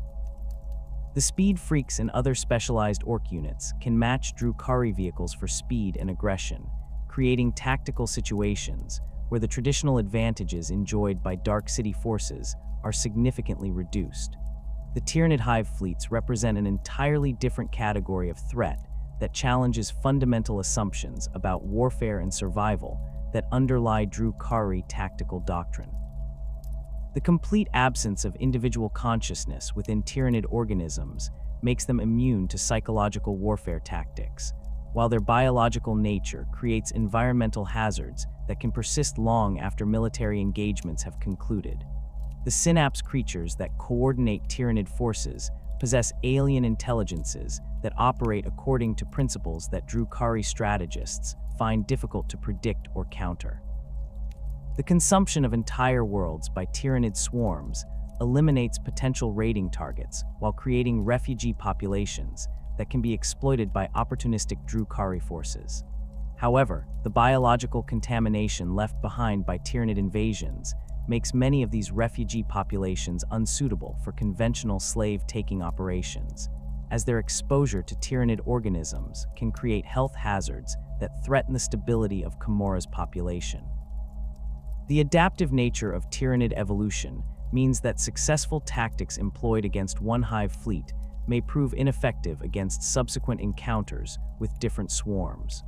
The Necron tomb worlds scattered throughout the galaxy present unique challenges due to their advanced technology and the inhuman nature of their robotic inhabitants. The Necron warriors and other constructs that guard these ancient sites possess capabilities that can match or exceed those of Drukhari equipment, while their lack of biological needs makes them immune to many of the weapons and tactics that prove effective against living opponents. The temporal manipulation technologies employed by some Necron forces can disrupt the carefully timed operations that characterize Drukhari warfare, creating tactical situations where speed and surprise provide no advantage.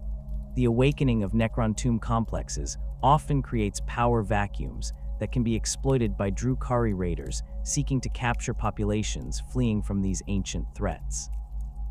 However, the advanced defensive systems that protect Necron territories make direct confrontation extremely hazardous, while the alien nature of Necron technology makes it difficult to predict their responses to conventional raiding tactics. The most successful operations against Necron-controlled territories involve indirect approaches that avoid direct confrontation while exploiting the chaos created by their awakening to achieve specific objectives. The Tau Empire's expansion into territories previously controlled by other factions creates opportunities for Drukhari forces to exploit the instability that accompanies these transitions. The Tau's systematic approach to planetary conquest often leaves behind populations that are in various stages of integration into their empire, creating targets that possess the advantages of Tau technology while lacking the full defensive capabilities of established Tau worlds. The multi-species nature of the Tau Empire also creates opportunities for psychological warfare that exploits the tensions between different member races. The Fire Caste warriors, who form the backbone of Tau military forces, possess advanced equipment and tactical training that make them formidable opponents in conventional engagements. However, their reliance on technology and coordinated tactics creates vulnerabilities that can be exploited by Drukhari forces that can disrupt their communication networks or separate individual units from their support systems. The ethereals who provide political and spiritual leadership to Tau forces represent particularly valuable targets, as their capture or elimination can create confusion and demoralization that extends far beyond their immediate military value. The temporary alliances that occasionally form between Drukhari factions and other galactic powers reflect the pragmatic nature of Dark City politics and the willingness of their leaders to cooperate with any faction that can provide advantages in pursuing their objectives. These arrangements typically involve the exchange of services rather than genuine cooperation, with the Drukhari providing military capabilities or specialized knowledge in return for access to resources or information that supports their own goals. The most common forms of cooperation involve mercenary contracts where Drukhari forces provide combat support in exchange for payment in slaves, exotic materials, or intelligence about potential targets. The rogue trader dynasties that operate on the fringes of imperial space represent natural partners for certain types of Drukhari operations, as their independence from imperial authority and their focus on profit over ideology make them willing to overlook the methods employed by their Dark City allies. These partnerships often involve the sharing of intelligence about imperial defensive preparations and the coordination of operations that benefit both parties, while maintaining plausible deniability about the extent of their cooperation. The most successful arrangements involve long-term relationships that span multiple generations of both human and Drukhari leadership. The pirate fleets and mercenary companies that operate throughout the galaxy provide additional opportunities for cooperation that can benefit Drukhari interests, while providing these groups with access to advanced technology and combat expertise. These relationships are typically limited in scope and duration, focusing on specific operations or objectives rather than long-term strategic partnerships. The criminal networks that support these activities often serve as sources of intelligence and logistical support that enhance the effectiveness of Drukhari operations, while providing their partners with access to markets and resources that would otherwise be unavailable. The Chaos Warbands that operate independently of the major legions sometimes find common cause with Drukhari forces when their objectives align, particularly in operations directed against Imperial targets or Craftworld Aeldari forces. These alliances are characterized by extreme mistrust and constant vigilance against betrayal, as both sides recognize that their fundamental goals remain incompatible despite temporary shared interests. The supernatural abilities possessed by many Chaos forces can complement Drukhari capabilities in ways that create synergistic effects, but the unpredictable nature of Chaos corruption makes these partnerships extremely hazardous for all involved. The machinations of countless Drukhari across 10 millennia of predation have produced individuals whose names echo through the twisted spires of Commorragh with a mixture of reverence and terror. These legendary figures represent the apex of their species' capacity for cruelty, cunning, and survival, having carved their reputations through deeds that would horrify even the most hardened warriors of other races. Their stories serve as both inspiration and warning to those who would follow in their footsteps, demonstrating the heights that can be achieved through absolute dedication to the principles that govern Dark City society, while illustrating the terrible prices that such success demands. Among these dark luminaries, none commands greater respect or fear than Asdrubal Vecht, the supreme overlord of Commorragh and undisputed master of the Cabal of the Black Heart. His rise from the depths of slavery to absolute power represents one of the most remarkable transformations in galactic history, a journey that spans millennia and encompasses schemes of such complexity that their full scope may never be completely understood. Vecht's story begins in the lowest levels of Commorragh's social hierarchy, where he served as a mere slave within the very organization he would eventually come to rule through a combination of patience, intelligence, and ruthlessness that has never been equaled. The circumstances of Vecht's birth remain shrouded in mystery, though most accounts suggest that he was born into slavery during the early millennia following Commorragh's establishment. The social structures of ancient Drukhari society made advancement from such humble origins virtually impossible, as the rigid hierarchies that governed their civilization were designed to maintain existing power relationships while preventing the emergence of threats to established authority. The fact that Vect not only escaped these constraints, but ultimately transcended them, entirely speaks to capabilities that exceed even the extraordinary standards typical of his species. Vect's early years as a slave provided him with insights into the fundamental weaknesses of Drukhari society that would prove invaluable during his later rise to power. His position at the bottom of the social hierarchy allowed him to observe the behavior of his supposed superiors without being perceived as a threat, while his intelligence and cunning enabled him to identify patterns and vulnerabilities that escaped the notice of those who considered themselves his betters. The systematic humiliation and abuse that characterized his early existence forged a personality capable of enduring any hardship while maintaining focus on long-term objectives that might take centuries to achieve. The initial phases of Vect's rise involved the careful cultivation of relationships with other slaves and low-ranking members of the Cabal hierarchy, building networks of loyalty and obligation that would serve as the foundation for more ambitious schemes. His natural charisma and strategic thinking attracted followers who recognized his potential even when his circumstances suggested nothing but continued servitude. These early alliances were maintained through a combination of shared benefits and carefully applied pressure, creating bonds that could survive the tests of time and changing circumstances that would destroy less carefully constructed relationships. Vect's first significant breakthrough came through his manipulation of conflicts between different factions within the Cabal of the Black Heart, using his knowledge of their weaknesses to orchestrate situations where his supposed superiors would eliminate each other while advancing his own position. These early schemes demonstrated the patience and long-term thinking that would characterize his entire career, as he was willing to wait decades for the perfect opportunity to strike while maintaining the appearance of loyal servitude that prevented his targets from recognizing the threat he represented. The transformation from slave to sybarite required Vect to demonstrate combat prowess and tactical acumen that would convince his superiors of his value while concealing the true extent of his ambitions. His participation in numerous raids against real space targets provided opportunities to showcase abilities that had been hidden during his years of servitude, while his success in these operations generated the resources and reputation necessary for continued advancement. The careful balance between demonstrating competence and avoiding excessive attention required skills that few individuals possess, as any misstep could have resulted in elimination by rivals who feared his growing influence.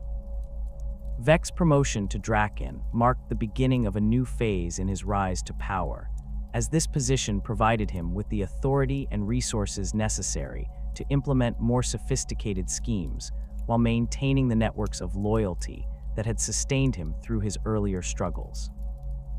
His management of the forces under his command demonstrated leadership abilities that exceeded those of his nominal superiors, while his success in military operations generated wealth and prestige that could be used to further his political objectives.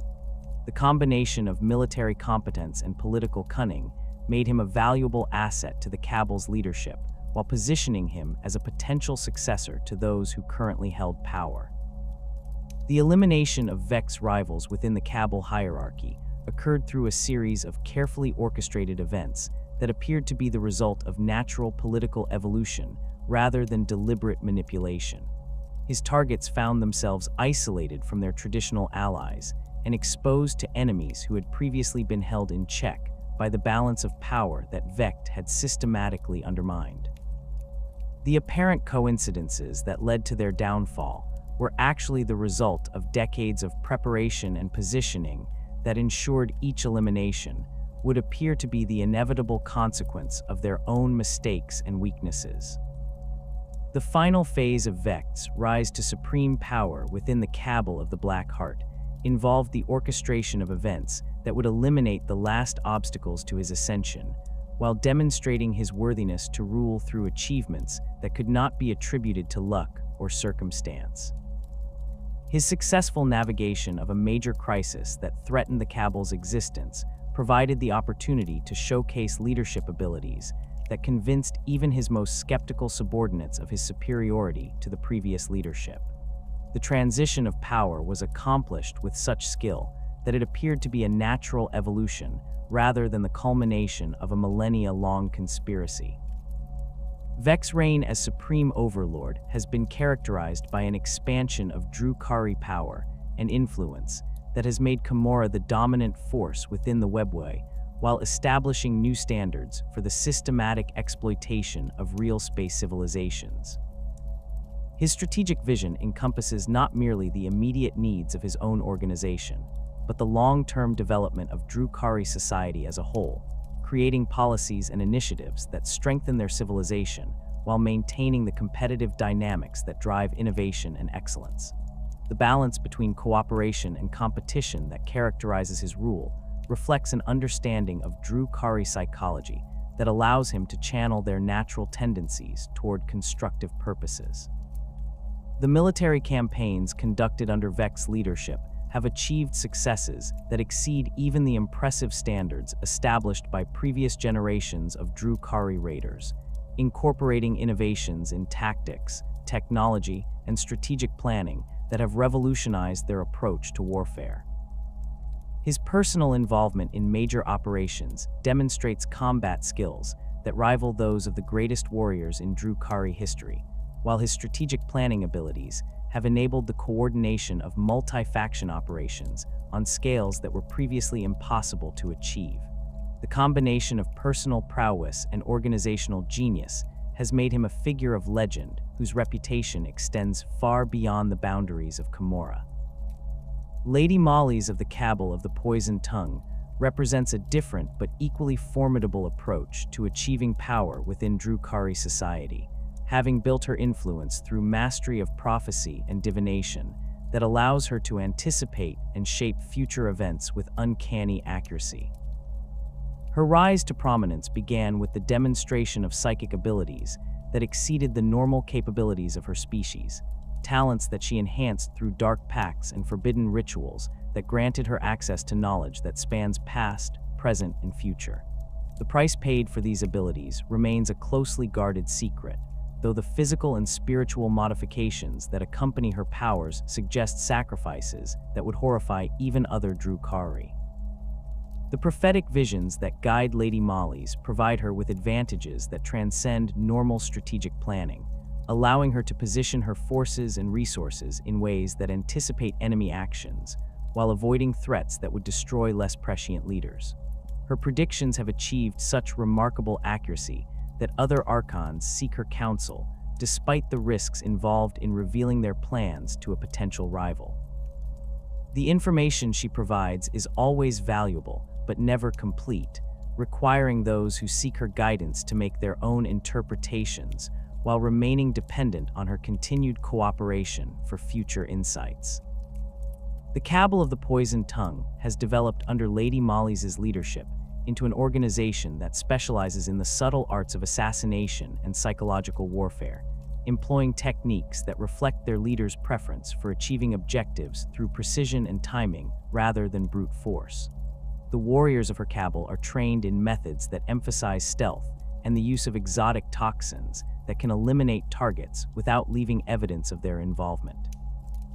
The reputation for subtlety that characterizes the organization has made them valuable allies for operations that require discretion, while establishing them as dangerous enemies whose retaliation might not be immediately apparent.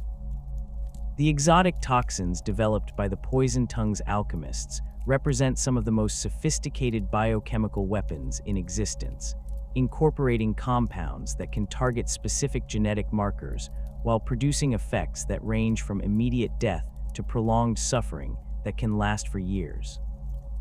The creation of these substances requires knowledge that combines advanced chemistry with supernatural insights that allow for the manipulation of biological processes in ways that conventional science cannot explain.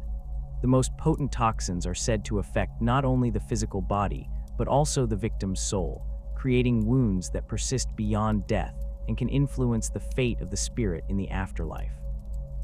Lady Molly's physical appearance reflects the prices paid for her supernatural abilities, with modifications that blur the line between enhancement and mutation, while creating a presence that commands attention and respect from all who encounter her.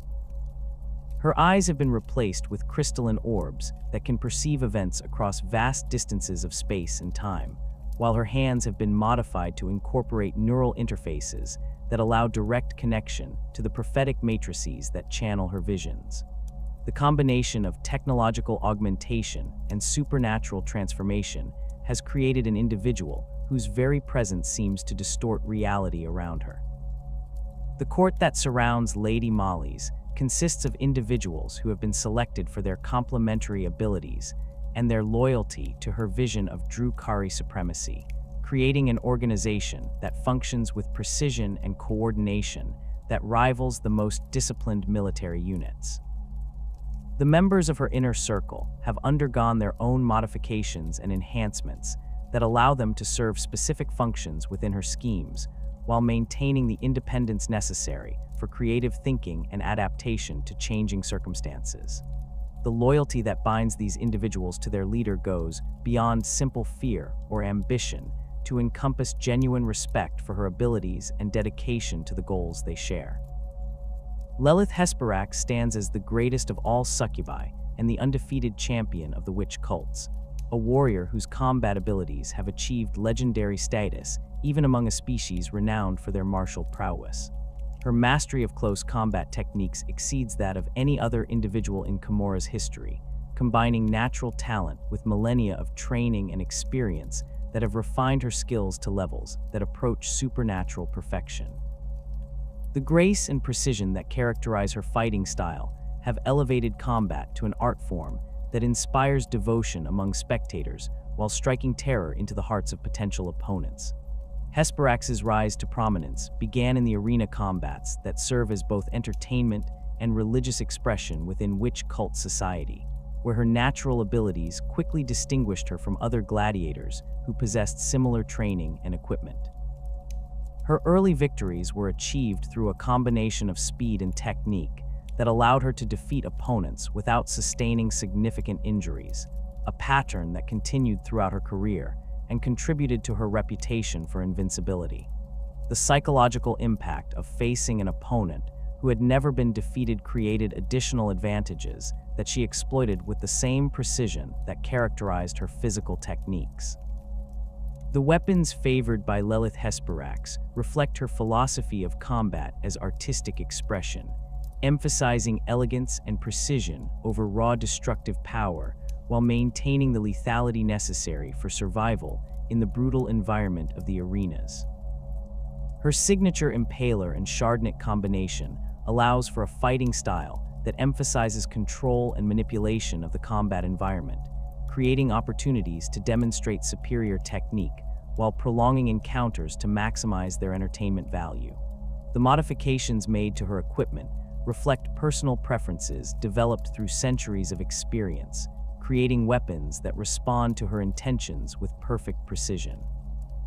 The training regimens that maintain Hesperax's combat effectiveness represent the pinnacle of witch cult methodology, incorporating techniques that push the boundaries of what is possible within the constraints of biological limitation, while maintaining the flexibility and creativity that distinguish true artistry from mere technical competence. Her daily practice sessions have become legendary among the witch cults, with observers noting that she continues to develop new techniques and approaches despite having already achieved apparent perfection in her chosen discipline. The dedication required to maintain such standards of excellence provides inspiration for younger warriors while establishing benchmarks that few will ever approach. The influence that Lelith Hesperax exercises within the witch cults extends far beyond her personal combat achievements to encompass leadership of cultural and philosophical movements that shape the development of their society. Her interpretation of combat as spiritual expression has influenced training methods and competitive formats throughout Commorragh, while her personal example has inspired countless individuals to pursue their own paths toward martial excellence. The respect that she commands from other succubi reflects not only her undefeated record, but also her contributions to the advancement of their shared culture and values. The arena performances that have established Hesperax's reputation represent more than simple displays of combat skill, incorporating elements of theater and dance that elevate violence to the level of high art, while providing spiritual nourishment for audiences who appreciate the aesthetic dimensions of skillfully executed combat. Her ability to choreograph encounters that maximize both entertainment value and psychic energy generation has made her performances among the most sought-after events in Commorragh's social calendar. The combination of technical mastery and artistic vision that characterizes these displays has established new standards for arena combat that influence the development of the entire witch cult movement. Urian Rakarth represents the ultimate expression of homunculus flesh crafting mastery, an ancient being whose surgical skills and biological knowledge have achieved legendary status even among practitioners who are themselves masters of their grotesque craft. His laboratories contain specimens and experiments that push the boundaries of what is possible within the constraints of biological science, while his personal modifications have transformed him into something that transcends the normal limitations of Aeldari physiology. The innovations developed through his research have influenced the development of homunculus techniques throughout Commorragh, while establishing new possibilities for the manipulation of flesh and consciousness. Rakarth's origins stretch back to the early centuries following the fall, when the proto-homunculi were still developing the techniques that would allow them to survive and thrive in their new environment within the webway. His natural aptitude for biological manipulation quickly distinguished him from his contemporaries, while his willingness to experiment on himself provided insights that would have been impossible to achieve through the study of other subjects alone. The knowledge gained through these early self-modifications formed the foundation for techniques that would later be adopted throughout the homunculus community. The laboratories maintained by Urian Rakarth represent the pinnacle of homunculus scientific achievement, incorporating organic architecture and living equipment that respond to his thoughts and intentions, while providing capabilities that exceed those of conventional research facilities. The specimens contained within these facilities include examples of virtually every known form of life in the galaxy, along with numerous creatures that exist nowhere else due to his genetic manipulations and surgical modifications. The knowledge accumulated through millennia of experimentation has made him the foremost authority on biological manipulation within Drukhari society. The resurrection services provided by Rakarth command premium prices due to his unparalleled success rates and his ability to restore clients to conditions that exceed their original capabilities. His techniques for preserving and transferring consciousness have achieved such sophistication that the individuals he resurrects are often indistinguishable from their original selves, retaining all memories and personality traits while benefiting from physical enhancements that improve their capabilities. The waiting lists for his services include some of the most powerful figures in Commorragh, testament to the value placed on his unique abilities. The personal modifications that Rakarth has performed on himself over the millennia have transformed him into a being that bears little resemblance to his original form, incorporating organs and limbs from dozens of different species, while maintaining the consciousness and memories that define his identity. His current appearance defies easy description, combining elements that seem to shift and change based on his immediate needs, while maintaining an overall configuration that suggests both great age and terrible power. The surgical precision required to achieve such extensive modifications while preserving functionality demonstrates skills that border on the supernatural. The influence that these legendary figures exercise over Drukhari society extends far beyond their individual achievements to encompass the shaping of cultural values and social structures that define their civilization's character. Their examples provide models for behavior and achievement that inspire others to pursue their own paths toward excellence while establishing standards that maintain the competitive dynamics essential to Drukhari society. The legends that have grown around their exploits serve both as entertainment and as educational tools that transmit important cultural knowledge to future generations. The legacy of these remarkable individuals continues to shape the development of Drukhari society as new generations of warriors, politicians, and scientists seek to emulate their achievements while developing their own approaches to the challenges that face their species. The knowledge and techniques that they have developed form the foundation for continued innovation and advancement that ensures the survival and prosperity of their civilization in a galaxy filled with enemies and opportunities. Their stories serve as reminders that even among a species defined by cruelty and predation, individual excellence and achievement can transcend the limitations that constrain lesser beings. The Dark City of Commorragh stands as testament to the potential that can be achieved when intelligence, ruthlessness, and absolute dedication to survival combine in service of a civilization that has chosen to embrace its darkest nature rather than flee from it. The figures who have shaped its development represent the apex of what their species can achieve when freed from the moral constraints that limit other civilizations, creating a society that has survived for 10 millennia through the systematic exploitation of suffering, while developing technologies and capabilities that rival those of any power in the galaxy. Their continued existence serves as both warning and promise, a demonstration of the terrible prices that can be paid for survival and the remarkable heights that can be achieved by those willing to pay them.